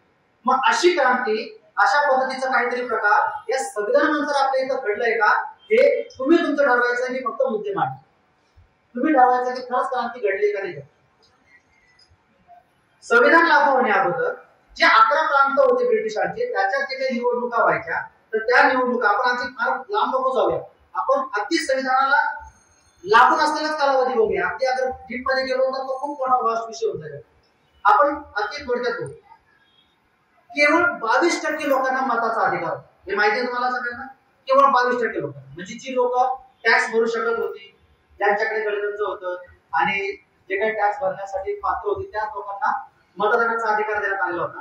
अशी फक्त 22% लोक त्यावेळेला ब्रिटिशांच्या 11 प्रांतांमध्ये म्हणजे आजचे जे आमदार आपण निवडतो त्या पद्धतीचे आमदार निवडण्यामध्ये सहभागी होऊ शकतो. वय वर्ष 21. आता आपल्यापैकी सगळ्यांचे पूर्वज वोटिंग करत असतात. 100% करत असतात. किती पूर्वज वोटिंग करत होते 1947 च्या अगोदर? किती जणांच्या घरात फक्त हात वरती हात खाली म्हणजे सगळ्यांचेच करत होते असा आपण त्याचा अर्थ. 22% लोकांना हा अधिकार. जसंही भारतीय संविधान लागू झालं आम्ही कुठलाही भेद नाही ठेवला. धर्म, जात, वंश, लिंग, झोपडी, महल काही भेद लक्षात नाही घेतला आणि वयाची 21 वर्ष पूर्ण करणाऱ्या प्रत्येकाला आपण हा अधिकार देतो. आता हा अधिकार देणं ही क्रांती होती का नव्हती ते तुम्हीच सांगा. आता हा वोटिंगचा अधिकार देणं म्हणजे काही साधी गोष्ट नव्हती लक्षात. म्हणजे देशाच्या जनतेला जबाबदार नसलेलं, देशाच्या जनतेच्या अपेक्षा पूर्ण न करू शकणारं सरकार बदलण्याची ताकद या वोटमध्ये आहे. त्या तुमच्या माझ्या वोटमध्ये एक एक वोटाच्या वोटाची किंमत काय? वोट अगोदर हात जोडले असतात, वोट नंतर हात उगारून असतात. म्हणजे याच्यातला अंतर तुम्ही लक्षात घ्या की वोटची किंमत काय. तोपर्यंत तुम्ही म्हटलं की माझ्या ह्या शेतातली विहीर त्या शेतात न्यायची आहे, तर 100% आम्ही कसं प्रोव्हिजन करू हे पण आश्वासन तुम्हाला भेटू शकतं. ही वोटची ताकद, ही वोटची ताकद. पण ते झाल्यानंतर मात्र काय अनुभव येतो हे सगळ्यांना. त्यामुळे हे वोट आपण कशा पद्धतीने वापरायला पाहिजे, कुणासाठी वापरलं पाहिजे हे सुद्धा संविधानामध्ये नमूद केले. मी सांगणार नाही काय, हे संविधान सांगतं, मला काही सांगायची गरज नाही. संविधानातला आर्टिकल 36 ते 51 वोट नक्की कुणाला द्यायचं याबद्दलचं पूर्ण दिशादर्शन. सांगण्याचा मुद्दा हा आहे, तो एवढं महत्वाचा जो अधिकार आहे की जो वोटिंगचा आपल्याला मिळालेला आहे, तो वोटिंगचा अधिकार हे संविधान लागू होताच पहिल्याच दिवशी मिळालं, जे भाग्य इंग्लंड, अमेरिका सारख्या प्रगत देशातल्या नागरिकांना सुद्धा लाभलं नाही, ते आम्हा भारतीयांना. आता कुणाचं काय केलं तेवढ्या डीप मध्ये मला जायचं नाही लक्षात. पण या वोटिंगच्या आधारावरती आम्हाला हवं असलेलं सरकार जे काही आम्हाला जबाबदार आहे ते निवडण्याचा हक्क आम्हाला मिळाला. मतदान यादीमध्ये तुमचं नाव असणं म्हणजे काही देशाच्या 7 बाऱ्यावर तुमचं नाव असणार. आणि आता 7 बाऱ्यावर नाव असण्याचा अर्थ तुम्हाला कळलं असतं. मालक असण्याचा फील म्हणजे त्या वोटिंग लिस्टमध्ये तुमचं नाव असणार.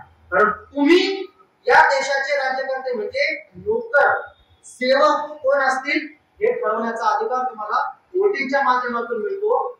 7 बाऱ्यावर तुमचं नाव येतं देशाच्या. मग आता तुम्ही मला सांगा की राजकीय क्षेत्रामध्ये ही क्रांती या संविधानाने घडवली, कमी घडवली, तुम्हीच ठरवा. सोबतच राजाचाच पुत्र म्हणजे राणीच्याच उदरातून राजाचा जन्म, अशा पद्धतीचा आपण बऱ्याच वेळेला ऐकतो. परंतु जसंही संविधान लागू झालं, राणीच्या उदरातून राजाचा जन्म बंद झाला आणि तो आता कुठून जन्माला येऊ लागला? तो मतपेढीतून जन्माला येऊ लागला. आता राजाच्या पोटी जन्माला आलेला राजपुत्र तो लायक आहे का नालायक आहे याच्याशी काही संबंध नव्हता. तो राजपुत्र आहे, त्याला मरेपर्यंत झेलणं हे आपलं कर्तव्य आहे. ही भावना होती. लक्षात, तो किती लायक आहे का नालायक आहे ते माहित नाही, परंतु तो आता जोपर्यंत मरत नाही तोपर्यंत तो कसा का असत नाही त्याला झेलणं हे आपल्यासाठी कंपल्सरी होतं. आणि ती व्यवस्था संविधान लागू होता संपली. तुम्ही कितीही लायक असला तरी तुमची लायकी तुम्हाला पुढच्या 5 वर्षामध्ये सिद्ध करायची आहे या, आणि तुम्हाला परत त्या गाडीवर. आणि नालायक असेल तर पुढचा मुद्दा तर आपल्याला काय सांगायची गरज नाही.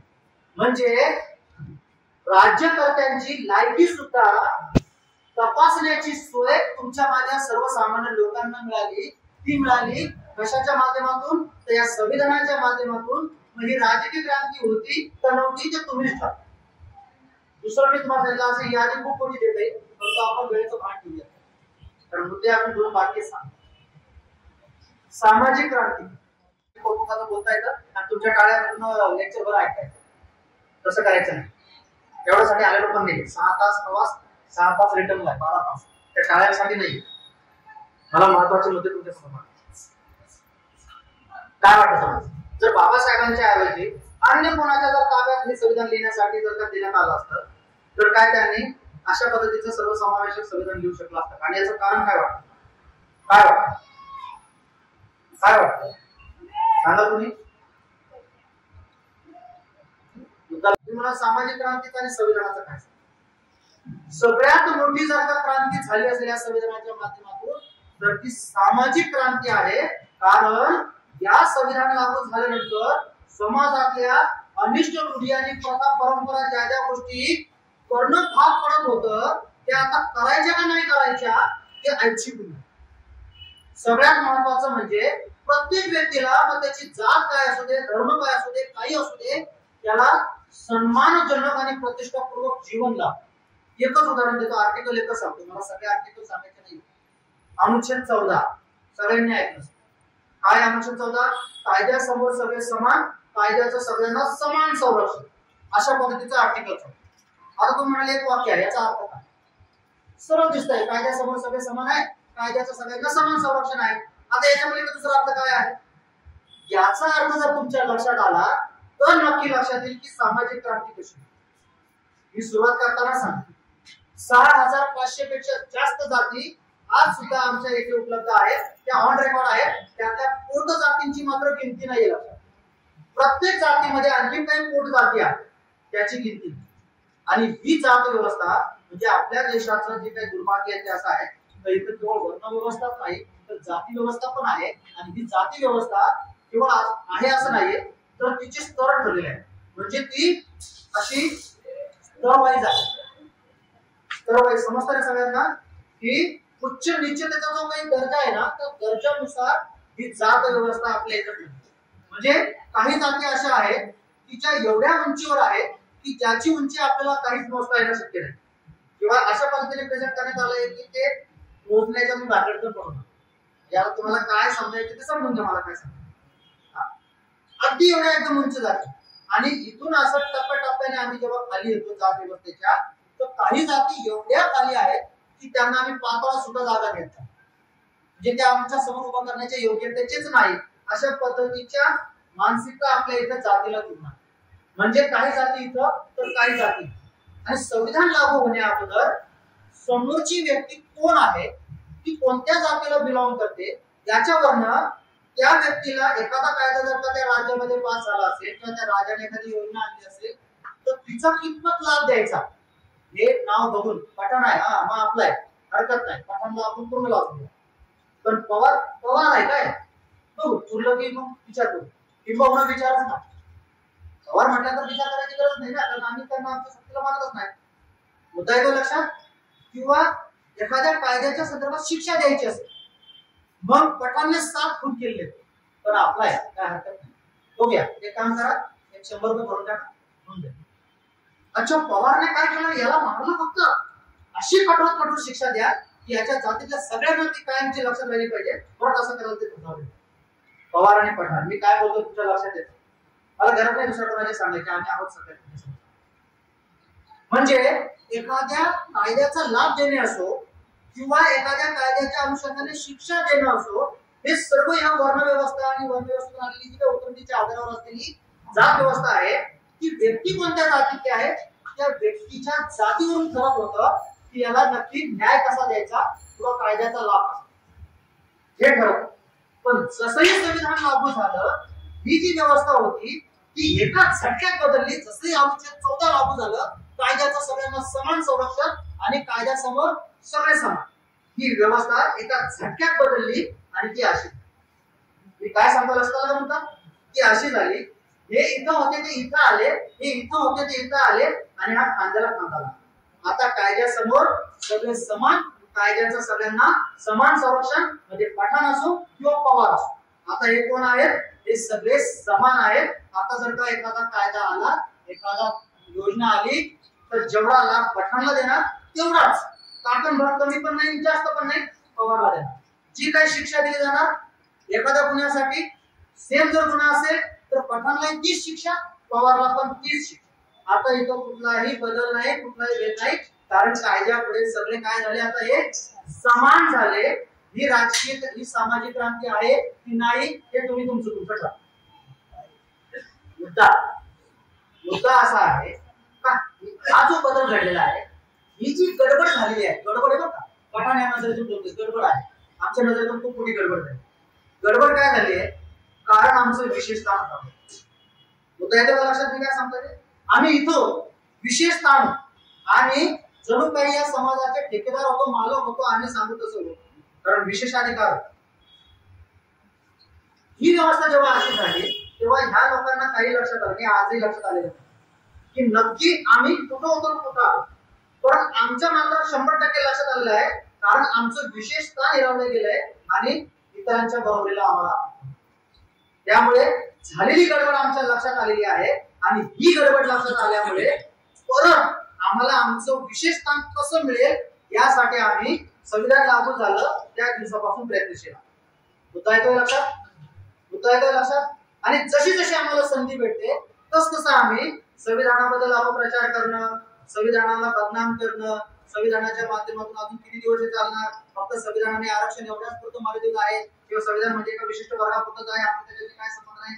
म्हणजे आम्हाला जिथं जिथं जशी जशी संधी भेटते एक प्रकारची, त्या संधीचं आम्ही सोनं करतो आणि संविधानाला कसं लोकांच्या मनामध्ये एका प्रकारे तिरस्काराची भावना निर्माण होईल किंवा संविधान बदलायच्या गोष्टी कशा होतील ही मानसिकता तयार करण्याचा प्रयत्न. मला वाटतं तुमच्या मुद्दा लक्षात येत असावा की मी नक्की काय सांगत होतो. मग प्रश्न असा आहे तर ही जी गडबड आहे ही गडबड ह्या लोकांच्या लक्षात आलेली आहे, ह्या लोकांच्या कधी येणार? माझा कळीचा मुद्दा हा आहे की लोक म्हणजे कोण? फक्त बौद्ध का? अजिबात नाही. मी तुम्हाला सुरुवातीपासून सांगतोय, लक्षात ठेवा. तिथं कोणीही बौद्ध म्हणून बसू नका, कोणीही नाही. सगळे फक्त आणि फक्त भारतीय म्हणून बसा, बहुजन म्हणून बसा. या बहुजनांचं कधी लक्षात येणार हा माझा कळीचा मुद्दा आहे. पहिला प्रश्न त्यांच्या लक्षात आलाय, प्रयत्न पण चालू आहे, पण जी व्यवस्था आहे ती व्यवस्था केवळ समजून घेऊन टिकणार कशी यासाठी ज्यांना प्रयत्नशील व्हायला पाहिजे तो हा वर्ग आहे. या वर्गाचा हा मुद्दा कधी लक्षात येणार आहे हा कळीचा प्रश्न आहे. आणि म्हणून हा 6-6 तासाचा किंवा 12-12 तासाचा प्रवास करून तुमच्याशी चर्चा करण्यासाठी मी इथे. मुद्दा लक्षात घ्या. सामाजिक क्रांतीबद्दल बोलतोय आपण, परत पुढे आपण ह्या मुद्द्यावर जाणार आहोत. महात्मा फुले असतील, सावित्रीबाई असतील, फातिमाबाई असतील, या सगळ्या लोकांबद्दल आपल्या सगळ्यांच्या मनामध्ये प्रचंड आदर आहे, प्रचंड आपण यांना मानतो, पूजनीय आहे. का तर शिक्षणाचा प्रवाह त्यांनी आमच्यापर्यंत आणि शिक्षणाची एक प्रकारे त्यांनी सुरुवात त्यांच्यापासून सुरुवात झाली आणि ते आजपर्यंत आपल्या करतात. परंतु मुद्दा लक्षात, ज्या वेळेला सावित्रीबाई शिक्षण देण्यासाठी शाळेमध्ये जात होत्या त्यावेळेला दोन्ही बाजूने असे समाजातले सगळे लोक उभी होती. काहींच्या हातात हार होते, काहींच्या हातात पुष्प होते आणि त्या अशा चालल्या होत्या आणि सगळेजण त्यांच्यावरती त्याच्या पुष्पांचा वगैरे वर्षाव करत होते. सगळेजण हार घालत होते, खूप मोठं सुंदर तुम्ही कार्य करता, या या या या वेलकम वेलकम, अशा पद्धतीचं स्वागत त्यांचं झालेलं. काही चुकीचं बोललो का? तुम्हाला कळतंय मी काय सांगतो? आपण एक गोष्ट लक्षात, मला कोणाच्या विरोधाच्या बाबतीत बोलायचं नाहीये, मी विरोधकांना हलक्यात घेत नाही. लक्षात, विरोधक जे आहेत तर ते आपल्याच विकासासाठी काम करत असतात. विरोधकांच्या जे काही मुद्दे आहेत त्या मुद्द्यांना शांतपणे काउंटर आपल्याला करता आलं पाहिजे. लक्षात, त्यांचं म्हणणं काय ते आपल्याला समजलं पाहिजे आणि त्या म्हणण्यावरती आपल्याला काउंटर करता आलं पाहिजे. केवळ विरोधाला विरोध करून आपला मुद्दा पुढे जात नसतो. लक्षात, तो फक्त संघर्ष शब्दाने संघर्षातून काहीच साध्य होत. त्यासाठी मुद्द्याला काउंटर करणारा मुद्दा तुम्ही तयार करा आणि त्याप्रमाणे आपली चळवळ पुढे घेऊन जा. हे खूप महत्वाचं आहे. तसं केलं तरच आपण पुढे जाणार. त्या ज्या कोणी विरोधकांचा सावित्रीबाईंच्या कामाला, महात्मा फुलेंच्या कामाला विरोध होता त्यांचं म्हणणं काय होतं ते आपण समजून घेऊया. म्हणजे संविधानाने सामाजिक क्रांती केली का नाही केली ते आपण पुढे घेऊ. मला संविधानाशी संबंधित तो मुद्दा बोलतो. जेव्हा सावित्रीबाई जात होत्या तेव्हा त्यांच्यावर जो काही विरोध होत होता ती विरोध करणाऱ्याच्या हातातले दगड आपल्याला दिसत आहेत, परंतु त्यांच्या डोक्यातला विचार काय होता की ज्याच्यामुळे ते हात वरती जात होते आणि दगड मारण्यास ते प्रवृत्त होत होते, तो विचार आपण सगळ्यांना काय होता तो विचार. तर त्या काळी जरी इंग्रज असले तरी त्यांनी समाज व्यवस्थेमध्ये ढवळाढवळ केली. समाज व्यवस्थेमध्ये आपला धर्माचा जो काही कायदा आहे तो धर्माचाच कायदा लागू होता आणि त्यामुळे स्त्रियांचं कार्यक्षेत्र जे आहे ते काय होतं, फक्त शूल आणि मूल एवढं स्त्रियांचे अधिकार आहेत आणि शिक्षण घेणं हे धर्मशास्त्रानुसार पाप होतं, पाप. आणि दगड मारणाऱ्या हातांचा असा समज होता ते चुकीचे होते का? तर नाही, मी नाही चुकीचं समजत. लक्षात, ते चुकीचे नव्हते. का चुकीचे नव्हते? कारण ते त्यावेळी अस्तित्वात असलेल्या कायद्यानुसार पाप होण्यापासून, पाप कृत्य करण्यापासून एखाद्या व्यक्तीला ते थांबवत होते असं त्यांची समज होती. लक्षात, की आम्ही यांना रोखतोय, थांबवतोय, म्हणजे आम्ही यांना पाप कृत्य करण्यापासून रोखतो आहोत, अशा पद्धतीची ती समज होती. आणि त्या समजेतून बाकीचा आणखी वेगळा विषय काय असेल तो जाऊ द्या, आपण संविधानाशी संबंधित हा विषय जोडतो. म्हणजे त्यावेळेला असलेल्या कायद्यानुसार स्त्रियांचं जे कार्यक्षेत्र होतं सामाजिक लेवलला, ते कार्यक्षेत्र जे ठरलेलं होतं ते चूल आणि मूल आणि त्याला त्यावेळेच्या कायद्याचं अधिष्ठान. परंतु जसंही भारतीय संविधान लागू झालं, अनुच्छेद 45, आजचा अनुच्छेद 21 त्याला आपण म्हणतो, अनुच्छेद 41 हे लागू झालं आणि शिक्षणाचा कायदा बनला आणि शिक्षण सार्वत्रिक होऊन गाव खेड्या पाड्या वाड्या वस्त्या सगळ्यांवरती शाळा ओपन झाल्या आणि तिथे केवळ मुलंच शिकायला जाऊ लागली नाही तर त्यांचे वडील, जाणून बुजून वडील हा शब्द वापरला, आपल्या मुलीचा हात धरून त्या शाळेमध्ये निवडला. जाणून बुजून वडील पुरुषी, मुलगी स्त्री. मुद्दा लक्षात येतो मला काय म्हणायचंय, ज्या शिक्षणामध्ये महिलांना शिक्षण देत होते म्हणून विरोध होत होता, जे पुरुषी हात वरती जात होते तेच पुरुषी हात नंतर आपल्या स्वतःच्या मुलींना घेऊन शाळेमध्ये घेऊन जाऊ लागले. आणि आज आमच्या देशामध्ये संविधान लागू झाल्यामुळे देशाच्या प्रमुख पदी सुद्धा एक स्त्री बसू शकते. काय वाटतं तुम्हाला? जर का संविधान नसतं आणि धर्माचंच राज्य असतं तर मुख्यमंत्री, प्रधानमंत्री, राष्ट्रपती हे पद तर सोडाच, इथं माझ्या बऱ्याच माता भगिनी वेगवेगळ्या डिपार्टमेंट मध्ये काम करतात, तर त्यांनी त्या डिपार्टमेंट मध्ये सुद्धा बसण्याच्या, त्या खुर्चीवर बसण्यास ते पात्र झाले असते. म्हणजे राष्ट्रपती वगैरे हे खूप मोठमोठ्या गोष्टी झाल्या, आपण जास्त मोठमोठ्या गोष्टी करायच्या नाही. संविधानाची जीवन पद्धती हे मी सांगतोय, म्हणजे माझ्याशी तुमच्याशी ते कनेक्ट आहे, तुमच्याशी ते कनेक्ट आहे. आज माझी एक बहीण इथं माझ्या शेजारी बसलेली आहे. ती कशामुळे बसलेली आहे? जर काही इथं धर्मशास्त्राचा जर कायदा असता तर आम्ही आमच्या बहिणीला, जरी जवळची बहीण आहे, सख्खी बहीण आहे, नाही बाई तुझं घरातलं काम तू बघ, हे काम आमचं आहे, पुरुषांचं. मुद्दा येतोय लक्षात? आज माझ्या इथं बघा तुम्ही काउंटिंग केली तर माझ्या बहिणींची संख्या जास्त आहे, भावांपेक्षा बहिणींची संख्या जास्त आहे. आणि ही संख्या वाढण्याचं काम, त्या पदावर बसवण्याचं काम चूल आणि मूल ह्या चौकटीतून तोडून तिला तिचं अस्तित्व दाखवण्याचं काम जर कोणी केलं असेल तर ह्या संविधानाच्या माध्यमातून विश्वरत्न डॉक्टर बाबासाहेब आंबेडकर. परत भावनिक झाला, परत भावनिक झाला, परत भावनिक झाला.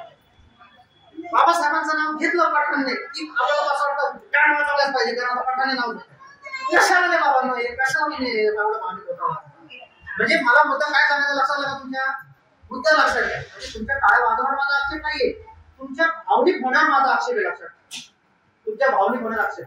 कारण आम्ही भावनेच्या भरामध्ये फक्त बरं बोलणं एवढंच फक्त ऐकायची मानसिकता तयार करतो, खरं बोलण्याकडे आमचं दुर्लक्ष होतं. मी इथं बरं बोलायला आलेलो नाही, खरं बोलायला, मुद्दे सांगायला. मग माझ्या ह्या माता भगिनींना, समाजातल्या उपेक्षित घटकांना आज केवळ शिक्षणाचीच नाही तर सर्व उच्च पदस्थ सगळ्या ठिकाणी बसवण्याचे अधिकार प्राप्त झाले. ही सामाजिक क्रांती होती का नव्हती हे तुम्हीच ठरवा. आज तुम्ही इथं बसलेले आहात, ही सामाजिक क्रांतीचं फळ आहे की नाही हे तुम्हीच ठरवा.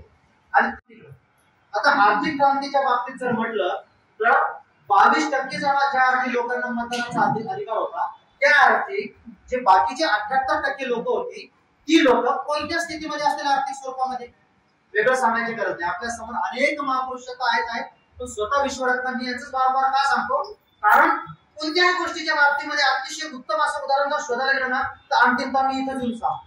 म्हणजे तेव्हा बौद्ध लोकांसमोर बोलतो धुनीत येऊन थांबतो अशातला गांधी. बरं, वास्तविक पाहता कोणत्याही परिस्थितीमधलं अतिउच्च संघर्ष जर का बघायला गेलो तर मला ज्ञात असलेल्या सगळ्या व्यक्तींमध्ये सर्वश्रेष्ठ जर का संघर्ष, सर्वश्रेष्ठ संघर्ष होतो ना आपल्या, म्हणजे सर्वात जास्त प्रचंड संघर्ष सहन करून त्या पदावर पोहोचण्याचं काम जर कुठं झालं तर ह्या महापुरुषांनी केलं. म्हणून मला प्रत्येक संघर्षाच्या वेळेला आहे ना उदाहरण द्यायचं ठरलं की हेच आठ, बाकी दुसरे मला जास्त आठ. कारण काय, तेवढा तुलनात्मक तेवढा संघर्ष. बाकी महात्मा फुलेंचा जरी विचार केला तरी शिक्षणासाठी जेवढा बाबासाहेबांना संघर्ष करावा लागला तेवढा महात्मा फुलेंना नाही करावा. म्हणजे ह्या उदाहरणाला तुमच्या लक्षात आलं असेल तर मी वारंवार बाबासाहेबांचं नाव आहे.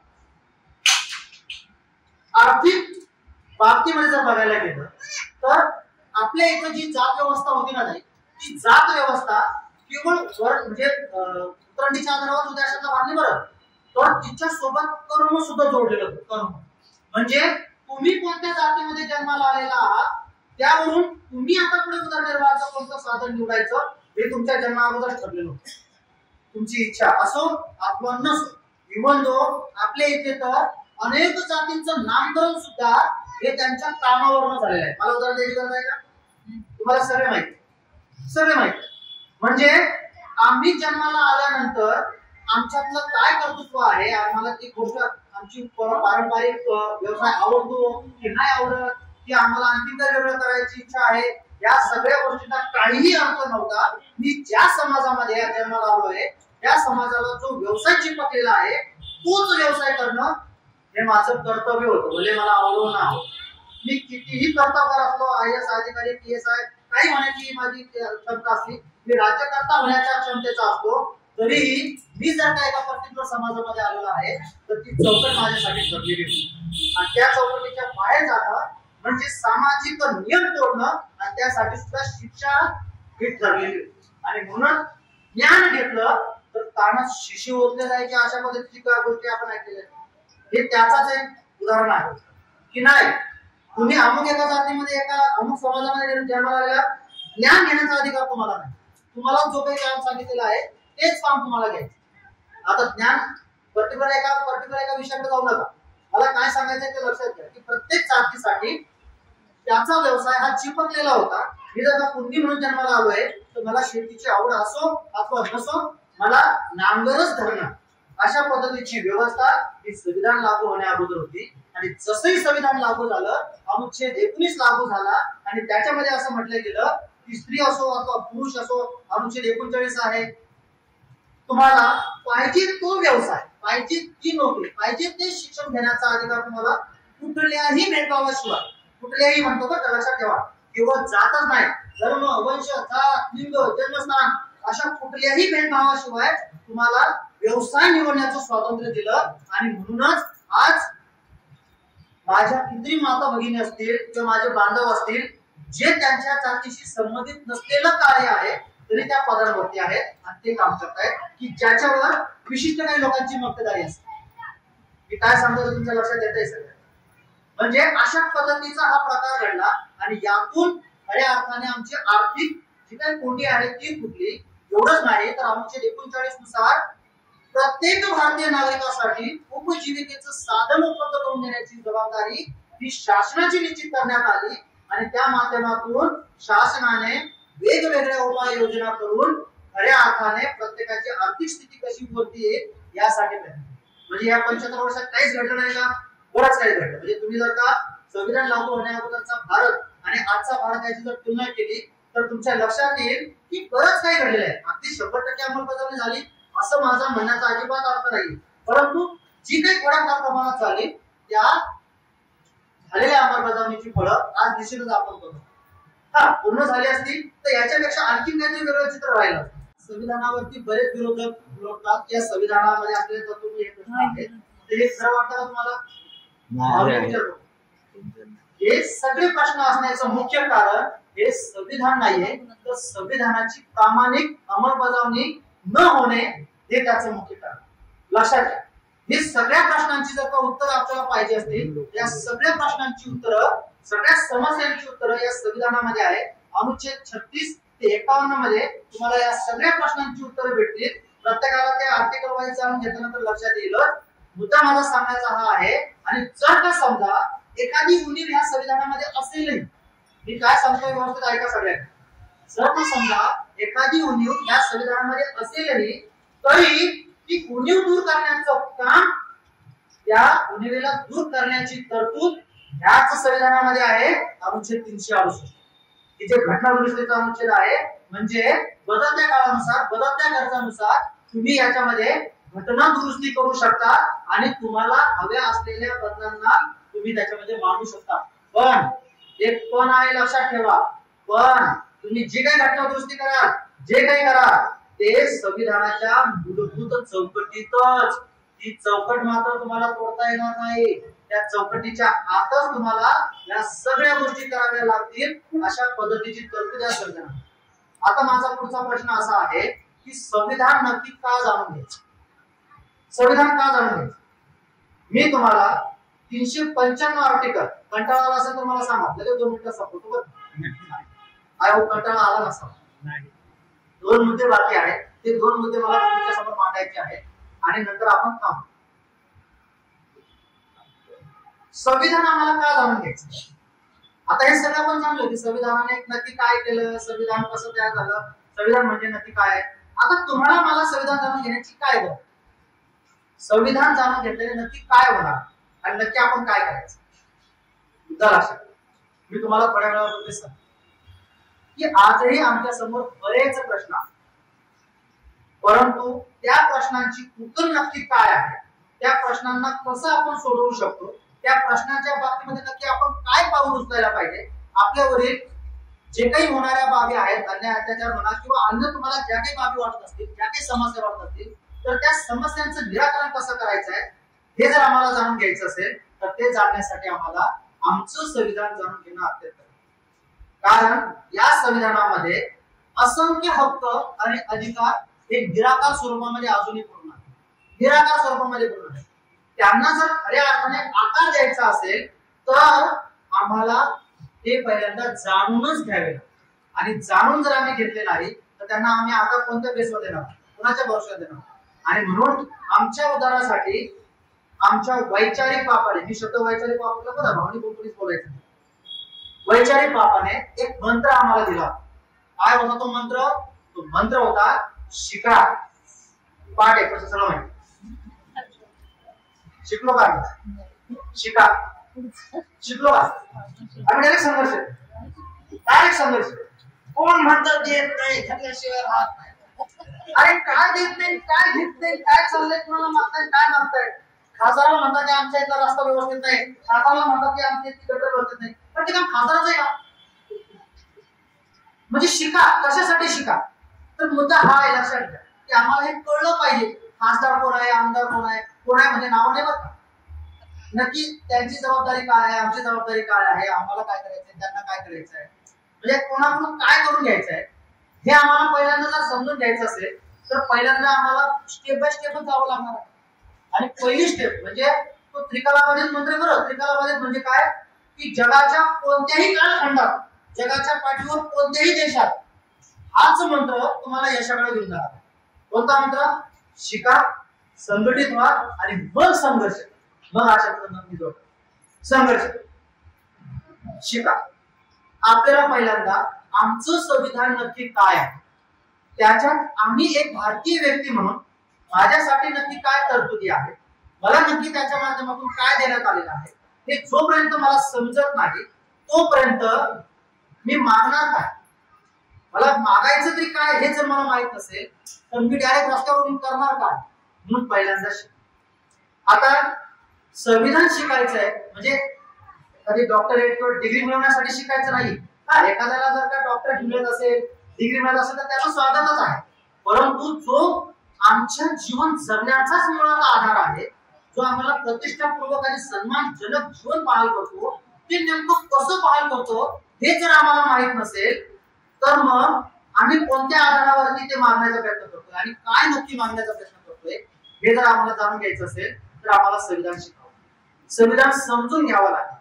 मी पहिले सांगितलं, भाषणातून संविधान मी शिकवणार नाहीच किंवा ते माझी पोत पण नाही तेवढं सांगणार पण नाही. आणि भाषणातून एखादा कोणताही विषय हा कधीच पूर्णपणे समजत नसतो.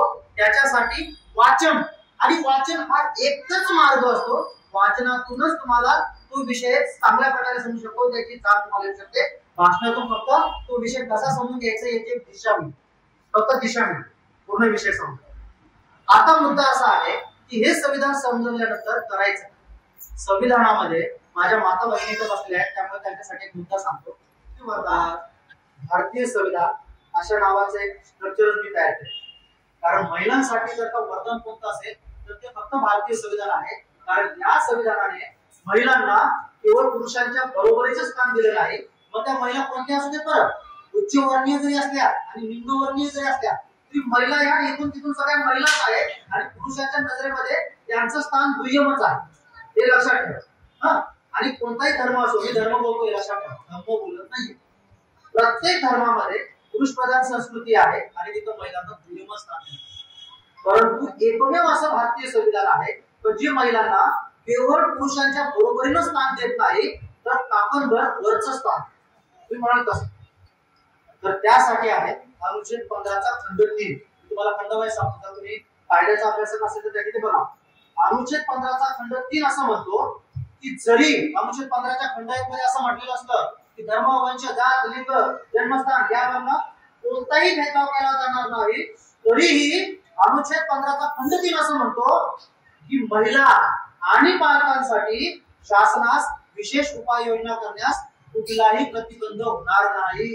म्हणजे याचा अर्थ काय आहे, तर लिंगाच्या आधारावर महिलांना एक प्रकारे ह्या पुरुष प्रधान संस्कृतीमध्ये जे आम्ही पारंपरिक पद्धतीने जे अन्याय अत्याचार केले किंवा त्यांचे हक्काने अधिकार दाबून टाकले त्याचं कॉम्पेन्सेशन म्हणजे भरपाई म्हणून आम्ही महिलांसाठी या विशेष उपाययोजना करण्यास परवानगी शासनाला देत आहोत. अशा पद्धतीची तरतूद या संविधानामध्ये आली आणि या तरतुदीने महिलांना खऱ्या अर्थाने वरदान प्राप्त झालं आणि वरच्या स्थानावर त्या पोहोचल्या. त्यांच्यासाठी वेगवेगळ्या प्रकारच्या योजना वेगळ्या आणल्या आणि आम्ही पुरुष मात्र काहीच करू शकत नाही. मग त्यांना बसमध्ये अर्ध तिकीट जरी लागलं बाजूला बसलेले असताना तरी आम्ही काहीच बोलू शकत नाही. हे लक्षात ठेवा. का? कारण जर का गेलो अनुच्छेद 15 नुसार हा लिंगवर्ण असलेला भेदभाव आहे. तुम्ही त्यांना 50% तिकीट कसं काय देताय, आम्हाला का देताय? महिला आयोगाची स्थापना काय केली, पुरुष आयोगाची काय केली नाही? किंवा घरगुती हिंसाचारापासून बचाव कायदा 2005 महिलांसाठीच का बनवला, पुरुषांसाठी का बनवला नाही? आमच्यावर पण गप्पा अनुच्छेद 15चा खंड 3 बघा आणि मग एकच का का म्हटलं की सर्वोच्च न्यायालय काय सांगतंय? अनुच्छेद 15चा खंड 3 बघा आणि मग बस गप्प संपला विषय. म्हणजे महिलांना एक प्रकारे वरचं स्थान देण्याचं जे काम आहे केवळ बराबरीच नाही. ती काय सांगते लक्षात येतं ना सगळ्यांना? केवळ बराबरीच नाही तर वरचं स्थान देण्याचं काम या संविधानाने केलेलं आहे. आणि म्हणूनच मी सगळ्या माझ्या माता भगिनींना आव्हान करतो सातत्याने की या संविधानाच्या अभिरक्षेसाठी सगळ्यात अगोदर तुम्ही बाहेर पडायला पाहिजे. जर तुम्ही बाहेर पडायला सगळ्यात अगोदर बाहेर पडायला पाहिजे त्या माझ्या माता भगिनींनी पडायला पाहिजे. का पडायला पाहिजे? कारण जर का या संविधानाचं समजा एक प्रकारे असं तर होणार नाही, तसं आपण कधी होऊ देणार नाही. समजा जर का असं झालं की संविधानिक व्यवस्थेऐवजी अन्य कोणती व्यवस्था आहे, कोणती आता ते कोणती असो, तर त्याच्यामध्ये तुमचं असलेलं स्थान हे संविधानात असलेल्या स्थान इतकं मजबूत असेल का याचा विचार सगळ्यांनी करायचा आहे. आणि त्या अनुषंगाने संविधानाच्या अभिरक्षेसाठी उभं राहायचं. शेवटचा मुद्दा घेतो आणि थांबणार आहे. आता संविधानाची अभिरक्षा हा शब्द मी मांडला. काय करायचं काय नाही, एकदम सोपं आहे. संविधानाला असं मध्ये ठेवायचं, लाठ्या काठ्या घ्यायच्या, तलवारी वगैरे काय तंतुका तुम्हाला भेटतील ते घ्यायच्या आणि आजूबाजूने उभं राहायचं. दोघे आपण त्याला हात लावतो. बाहेर संविधानाच्या झालं. संविधान कोण हात लावताय संविधानाला बघूया. झाली संविधानाची अभिरक्षा. बरोबर ना? असं पण संविधानाची अभिरक्षा सांगतोय मी. बरोबर आहे ना? अशी होऊ शकते संविधानाची अभिरक्षा. बघूया आम्ही एवढे बॉडीगार्ड असताना कोण संविधानाला हात लावतोय बघूया. अशी अभिरक्षा होऊ शकेल का? नाही. तुमच्या लक्षात येतं मी काय सांगायचा प्रयत्न. त्यासाठी परत एकदा आम्हाला बाबासाहेबांनी दिलेल्या मंत्राकडे जावं. जर आम्हाला संविधानाची अभिरक्षा करायची असेल तर आम्हाला पुन्हा एकदा शिका, संघटित व्हा आणि संघर्ष करा याच मंत्रावर जावं लागणार आहे. आणि याच पावलावर जर आम्ही गेलो तरच खऱ्या अर्थाने आम्ही अभिरक्षा करू. महत्वाचा मुद्दा आहे लक्षात. मी अभिरक्षेबद्दल बोलतो. जी लोक संविधान विरोधी असतात, विरोधकांना आपण कधीही हलक्यात घ्यायचं नसतं. टिंबल तर अजिबात करायची नसते. लक्षात मी तुम्हाला अगोदर सांगतो की मी स्वतः विरोधक जे आहेत तर त्यांचे मुद्दे समजून घेतो आणि ते समजून घेऊन त्यांचा काउंटर मुद्दे तयार करण्याचा प्रयत्न. कारण मुद्द्यांची लढाई मुद्द्याने असते, मुद्द्यांनीच पुढे जायचं असतं. तुम्ही संघर्ष करत असताना पुढे कधीच जाणार नाही. त्या लोकांना माझ्या दृष्टिकोनातून मला असं वाटतं म्हणजे ते वस्तुस्थिती आहे की खऱ्या अर्थाने संविधानाची ताकद नाही, खऱ्या अर्थाने संविधानाची शक्ती त्यांना नाही. आता मी जे उदाहरण देणार आहे म्हणजे आता अनेक अशी लोक आहेत, परंतु एक उदाहरण देतो म्हणजे त्याच्यावर लक्षात येईल. तुमच्या लक्षात असेल की मी आता एवढ्या सगळ्या तासाच्या याच्यामध्ये ना कुठल्या पक्षाचं नाव घेतलंय, ना कुठल्या धर्माचं घेतलंय, ना कुठल्या व्यक्तीचं घेतलंय. घेणार पण नाही, गरज पण नाही. आम्ही सम्यक मार्गाने जायचं. सम्यक मार्ग म्हणजे आपलीच फक्त लाईन मोठी जी आहे किंवा जी आपली लाईन आहे ती मोठी करायची, इतरांची लाईन नंतर आपण ओढायची आणि मग कंपॅरिझन करून दाखवायची की बघा आमची लाईन किती मोठी आहे. अशाने आपण कधी पुढे जात नसतो. तो पण त्याची लाईन पुढे करण्याचा प्रयत्न. आपण सम्यक मार्गाने जायचं म्हणजे बाबासाहेबांचं काम तथागतांच्या मार्गाने करायचं. मागे एका अभिनेत्रीने एक वाक्य टाकलं होतं, त्याचं काय नाव असेल ते मला नाही. खऱ्या अर्थाने आम्हाला जे काही स्वातंत्र्य आहे ते 2014 नंतर मिळालं असं तिने काहीतरी वाक्य. आता तुम्हाला असं वाटेल काय तेच बरोबर आहे, काय होत आहे, काय चाललंय नाही. म्हणजे किती ब्रिलियंट, म्हणजे उपासात्मक बोलत नाही बरं, लक्षात ठेवा. माझ्या चेहऱ्यावर काही उपास नाहीये, लक्षात ठेवा. आणि किती संविधानाच्या ताकदीला खऱ्या अर्थाने समजून घेतलेली ती व्यक्ती आहे. म्हणजे आम्हाला सुद्धा समजलं नाही हे त्या व्यक्तीला समजलं आहे. जे म्हणाले कशावरून होय मुद्दा असा आहे की ज्या समाजाचा म्हणा किंवा ज्या अशा गटाचा त्या व्यक्ती प्रतिनिधित्व करतात की जे संविधान मोडले आहे ते विरोध का करतात तर महत्वाचा मुद्दा असा आहे की 1947च्या अगोदर म्हणजे 1950च्या अगोदर संविधान लागू होण्या अगोदर हा मुद्दा आठवतो सगळ्यांना ही जी लोक आहेत साधारणतः हीच लोक साधारणतः जी कोणी असते प्रस्थापित हे असं नाही बरं की एका विशिष्ट समाजाचे असतात एका धर्माचे असतात आपल्यामध्ये पण ते प्रस्थापित असतात आपल्याच जात बांधव असतात समाज बांधव असतात जे प्रस्थापित असतात की त्याला आपलाच भाऊ आपल्या पुढे गेलेला चालत नाही लक्षात म्हणजे प्रस्थापिताची काही व्याख्या पर्टिक्युलर नाही लक्षात प्रस्थापित प्रत्येक ठिकाणी तुम्हाला भेटतो तर हे जे प्रस्थापित आहेत जे 1950च्या अगोदर संविधान लागू होण्या अगोदर होते की ज्यांच्याकडे सगळ्या सत्ता होत्या ज्यांच्याकडे मतदानाचा अधिकार होता ज्यांच्याकडे धार्मिक सामाजिक राजकीय सगळ्याच प्रकारचे अधिकार ज्यांच्याकडे एकवटलेले होते आणि बाकीचा वर्ग त्यांच्या मेहरबानीवर होता संविधान लागू झालं आणि ते बरोबरीला मग ही जी सल आहे ही जी ताकद आहे ही व्यवस्था कशामुळे निर्माण झाली बरोबरीला कोणत्या कोणत्या कारणाने बरोबरीला आणून ठेवलेला आहे उपेक्षितांना वरती घेऊन यांच्या खांद्याला खांदा कशामुळे लागलेला आहे तर या संविधानामुळे लागलेला आहे आणि मग जे मूळ कारण आहे आमचं विशेषतः हरवण्याचं तेच मूळ कारण जर का संपवण्यात आलं तर निश्चितच आम्हाला आमचं मूळ स्थान जे आहे ते आम्हाला मिळू शकतं ह्या काही अपेक्षा आजही काही लोकांच्या डोक्यात आणि त्यांना ती ताकद माहिती आहे की जोपर्यंत हे संविधानाचं अस्तित्व आहे तोपर्यंत आम्हाला आमचं विशेष स्थान कधीच मिळू शकत नाही ते कोणत्याच आधारावरती ते विशेष स्थान मिळू शकत नाही हा बॅकडोअरने काय करत असतील तो विषय सोडू दे पण याची खरी ताकद त्यांना कळाली आणि म्हणून या संविधानाला बदलण्याची भाषा केली जाते बदलणार म्हणजे काय रिप्लेसमेंट करणार का अजिबात नाही बरं का गैरसमज आहे मला तो काढून टाक मुखपृष्ठ हेच असेल बाबासाहेबच अशा पद्धतीने संविधान देताना दिसते संविधान कोणी लिहिलं तर बाबासाहेबांनीच दिलेलं आहे असंच वाक्य तुम्हाला कायम स्वरूपी ऐकायला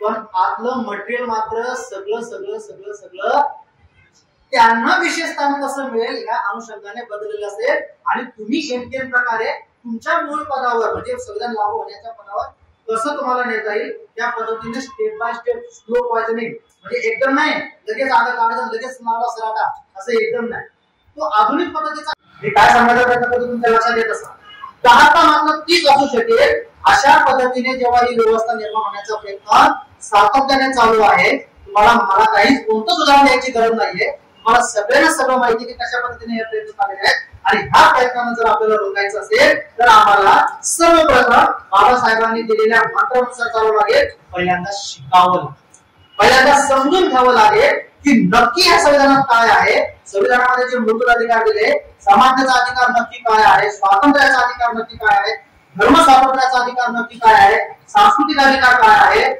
दाद मागण्याचा अधिकार काय आहे खूप महत्वाचे अनुच्छेद 32 तुम्हाला हे तर सर्वोच्च न्यायालयामध्ये जाऊन तुमच्या मूलभूत अधिकारावर वाढे आणण्याविरुद्ध दाद मागण्याचा अधिकार मिळतो अनुच्छेद 32 ला बाबासाहेब संविधानाचा हृदयाने आत्मा म्हणायचा म्हणजे संविधान लागू होण्याबद्दल मी तुम्हाला पहिलेच बोललो पवार नाही की पठाणा याच्यावर ठरवायचं की यांना न्याय कसा द्यायचा पहिले सांग पण जसंही संविधान लागू झालं सगळ्यांना एका मापावर मोडण्यात आलं अगोदर बघा काही म्हणी आपल्या इथे ज्या प्रचलित आहेत ना त्या खूप अर्थपूर्ण आहेत एक म्हण राजाने झोडपलं राजाने मारलं आणि पावसाने झोडपलं त्यांना राजाने मारल्यानंतर तुम्ही कोणाकडे दाद करणार किंवा पावसाने झोडपलं कोणाकडे तुम्ही दाद करणार काय करणार ही म्हण परंतु जसंही संविधान लागू झालं तसं याच राजाविरुद्ध तुम्ही थेट सर्वोच्च न्यायालयात जाऊ शकता पावसाने झोडपला शासनाकडे चाल न्यायानुसार भरपाई आहे मुद्दा येतो म्हणजे सांगण्याचं तात्पर्य हे आहे की ह्या सगळ्या गोष्टी ज्या आहेत ह्या सगळ्या संविधानाच्या माध्यमातून आम्हाला मिळालेल्या आहेत ह्या काय काय नक्की मिळालेल्या आहेत या आम्हाला समजल्या पाहिजे संविधानामध्ये ज्या अपेक्षा आहेत संविधान म्हणजे कायद्याचं पुस्तक नाहीये भावा बहिणींनो हे कायद्याचं पुस्तक नाहीये एकाने पण तुमच्यापैकी उभा राहून सांगा मला काय आमचा कायदा या संविधानामध्ये आहे मी काम बंद करून टाकलेलं भिन्नता जातो पण कायदा सांग म्हणजे कोणी मला सांगू शकत नाही की याच्यात कायदे आहे कायद्याचं पुस्तक नाहीये याच्यात एकही कायदा नाहीये तुम्हाला ठामपणे सांगतो तर हा देशाचा मूलभूत कायदा आहे मूलभूत कायदा फंडामेंटल लॉ आहे हा देशाचा मूलभूत कायदा म्हणजे या कायद्यामध्ये या मूलभूत कायद्यामध्ये ज्या ज्या अपेक्षा व्यक्त केलेल्या आहेत त्यांना मूर्त स्वरूप देण्याचं काम देशाच्या संसदेचा किंवा राज्यांच्या विधानमंडळाचा, म्हणजे त्याच्यात अॅट्रॉसिटी ऍक्ट आहे का? नाही. त्याच्यात घरगुती हिंसाचारापासून बचाव कायदा आहे का? नाही. त्याच्यात रेशनिंगचा कायदा आहे का? नाहीये. याच्यात हे कोणतेच कायदे नाहीये. पण हे कायदे बनवले जावे या संदर्भातल्या सगळ्या अपेक्षा त्याच्यामध्ये, म्हणजे अॅट्रॉसिटी ऍक्ट बनवण्यात यावा याची तरतूद अनुच्छेद 17 मध्ये आहे की अस्पृश्यता ही नष्ट करण्यात आलेली आहे, तो तपपाप गुन्हा असतो. मग आता हे अपेक्षा व्यक्त केली. मग या अपेक्षाला मूर्त स्वरूप देण्यासाठी मग आपण 55 मध्ये कायदा बनवला, तो अपूर्ण वाटला, म्हणजे 71 मध्ये आपण दुरुस्ती केली, तो अपूर्ण वाटला, मग आपण 89 मध्ये परत त्याला नव्याने डिझाईन केलं, अॅट्रॉसिटी आपण त्याला आपण म्हणतो. म्हणजे थोडक्यात सांगायचं तात्पर्य काय आहे की सगळा म्हणजे कायद्याचं पुस्तक नाहीये, तर राज्यांनी आणि केंद्र सरकारांनी कायदे कसे बनवावे किंवा कोणत्या अपेक्षांना पूर्ण करण्यासाठी कायदे बनवावे या संदर्भातल्या अपेक्षांची जंत्री म्हणजे संविधान आहे. आणि त्या नेमक्या कोणत्या अपेक्षा आहेत हे समजून घेणं आपल्या सर्व प्रत्येक भारतीयासाठी का महत्वाचं आहे, तर भावाने बहिणींनो, हा आमच्या रोजच्या जीवन जगण्याचा आधार आहे आणि तो आधार हिरावला जाऊ नये म्हणून आम्हाला समजून घेणं. भारतातल्या ज्या लोक आहेत त्यांना त्यांचं विशेषता मिळाली, पण मग तुमचं माझं काय? आम्ही ज्या समाज घटकात नव्हतो तो ह्या वर्णावरती कुठं बसतो? आमचं काय ह्या प्रश्नाचं उत्तर शोधण्यासाठी आम्हाला हे संविधान आता जाणून घ्यायचं. म्हणजे काय करायचंय घ्यायचं. आता खूप इन्स्पायर झाले आणि आता गेले संविधान काढले आणि वाचलं. 395 झाल्याशिवाय ठेवलंच नाही. झालं संविधान वाचलं, जाणून घेतलं. शून्य परायण करायला काय धर्मग्रंथ आहे आणि असं आहे काढलं की जास्तीत जास्त 20 पानं वाचली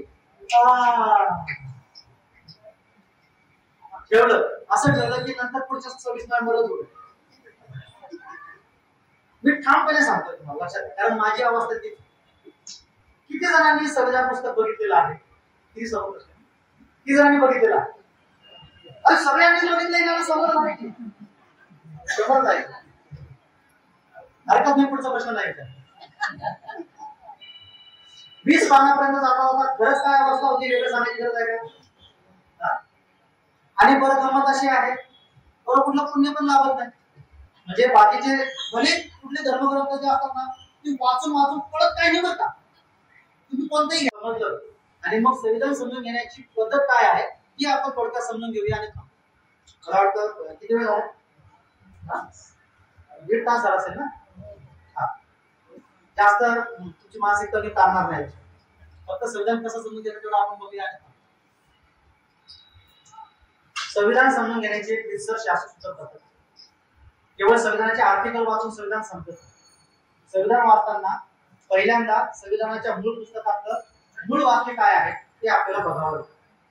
ते बघितल्यानंतर त्याच्यात कोणकोणते शब्द आणि कोणकोणत्या संज्ञा आलेल्या आहेत त्यांचे नेमके अर्थ काय आहेत ते आपल्याला मग दुसऱ्यांदा बघावं. त्याच्यानंतर ते वाक्य किंवा त्या ज्या अपेक्षा आहेत त्या लक्षात आल्यानंतर त्या अपेक्षा का मांडण्यात आलेल्या आहेत त्याची पार्श्वभूमी नक्की काय होती ती आपल्याला समजून घ्यावी. म्हणजे उदाहरण द्यायचं ठरलं तर अनुच्छेद 17 आहे. का मांडण्यात आलं असावं, काय असं म्हणण्यात आलं असावं की अस्पृश्यता नष्ट करण्यात आलेली आहे, काय गरज पडली असेल असं म्हणण्याची, त्याच्या मागची पार्श्वभूमी आपल्याला माहिती. त्याच्यानंतर त्या अनुच्छेदामधून नक्की मग देशाच्या संसदेमध्ये किंवा राज्यांच्या विधानमंडळामध्ये त्या अपेक्षाच्या पूर्तीसाठी नक्की कोणते कायदे बनवण्यात आले, कोणत्या योजना आखण्यात आलेल्या. म्हणजे जसं की अनुच्छेद 15चा खंड 3 आहे महिलांसाठी, मग महिला आयोग असेल किंवा मग घरगुती हिंसाचारापासून बचाव कायदा असेल किंवा मग घरचं भाडं असेल किंवा लाडकी बहिणीसारखा योजना असेल. म्हणजे ह्या काय गोष्टी आहेत तर ह्या कोणकोणत्या योजना कोणकोणते कायदे याच्यातून बनवण्यात आलेले आहेत हे आपल्याला त्याच्या पुढची पायरी की ती माहिती नसतं ते आपल्याला कळलं. बरं तिथंच विषय संपत नाही. बरं त्याच्यानंतर एखादा असा प्रसंग घडला असेल की ज्या ती अपेक्षा व्यक्त केली आहे अशा वेळेला त्या कायद्याचा त्या अनुच्छेदाचा कशा पद्धतीने वापर करण्यात आलेला आहे हे आपल्याला माहिती पाहिजे. तर सर्वोच्च न्यायालयाने त्याचा नेमका कसा अर्थ लावलेला आहे हे आपल्याला माहिती असतं. त्याच्याही पुढे जाऊन त्या अनुच्छेदाच्या अनुषंगाने काही घटनादुरुस्त्या झालेल्या आहेत का आणि त्या घटनादुरुस्त्या का झालेल्या आहेत हेही आपल्याला माहिती असतं. या सगळ्या अँगलने जेव्हा आपण संविधान समजून घेतो तेव्हाच खऱ्या अर्थाने आम्हाला संविधान नक्की काय आहे त्याच्यात नक्की काय अपेक्षा आहेत या सगळ्या गोष्टी कळणार आहेत आणि तिथे कुठे आम्ही शिका या पायरीवर येऊन ठेवला. आणि मग असे शिकलेले जेव्हा संघर्ष करण्यासाठी आपल्या न्याय हक्कांसाठी, लक्षात ठेवा हिंसक नाही, कायदेशीर मार्गाने, संविधानिक मार्गाने, अहिंसा परमो धर्म मानणारे आपण लोक आहोत. संविधानिक मार्गाने जेव्हा अशी शिकलेली लोक संविधानाला हातात घेऊन जेव्हा रस्त्यावर उतरतील, मग मला सांगा संविधानातली त्याच संविधानातली अशी कोणती तरतूद आहे तर जिला आकार मिळणार नाही, जी निराकार स्वरूपातच राहील? अशी कोणती तरतूद नाही आणि असे कोणती राज्यकर्ते नाही तर जे तुम्हाला तुमची हक्काची संविधानिक अधिकार आणि हक्क देणार नाही, अशी कोणती व्यवस्था राहणार नाही. म्हणून माझ्या भावा आणि बहिणींनो, संविधान समजून घेण्याची गिरीचं करा. शेवटी जाता जाता मी म्हणाल एवढं सगळं सांगितलं आणि मग हे मटेरियल आणायचं कुठून, हे मिळणार कुठं? आणि आम्हाला फक्त संविधान माहिती, मग हे मागचे पुढचे संदर्भ, हे कायदे, अमुक धमुक, हे कुठून आणायचं? मग कसं काय संविधान सांगायचं? काय टेन्शन? ती सगळी सोय आम्ही सांगण्या अगोदर तुमची करून ठेवली. कशी करून ठेवलेली आहे तर गेल्या 5 वर्षापासून तुम्हाला तुमच्याच हातामध्ये असलेल्या मोबाईलच्या माध्यमातून या संविधानाचं प्रत्येक आर्टिकल रोज तुम्ही उठण्या अगोदर तुमच्या मोबाईल मध्ये टाकण्याचं काम आम्ही करतो. आपले संविधान राज्य पद्धतीच नव्हे तर जीवन पद्धती नावाची लेख मला वाटतं आपल्यापैकी काही भगिनीच्या बंधूच्या मोबाईलवर नक्की असेल. फक्त हात वरती कराल काय वा, म्हणजे बऱ्याच जणांच्या, ही खरंच कौतुकास्पद गोष्ट आहे की बऱ्याच जणांच्या मोबाईलवर ही लेख आलाय आणि त्यातून मला असा विश्वास आहे की तुम्हाला निश्चित आता संविधान समजण्यामध्ये मदत होईल. आपल्यासारख्या सगळ्या जाणकार बंधू आणि भगिनींच्या सल्ल्यामानांना स्पष्ट करून सांगतात, म्हणजे 51 पर्यंत मूलभूत कर्तव्यापर्यंत आपल्या सर्वांच्या सूचनेनुसार हे पुस्तक डेव्हलप केलं. माझे मित्र विलास कुमार सर यांनी त्याचं प्रकाशन केलं. 14 एप्रिल 2022 रोजी आम्ही 2000 पुस्तकांची पहिली आवृत्ती याची प्रकाशित केली.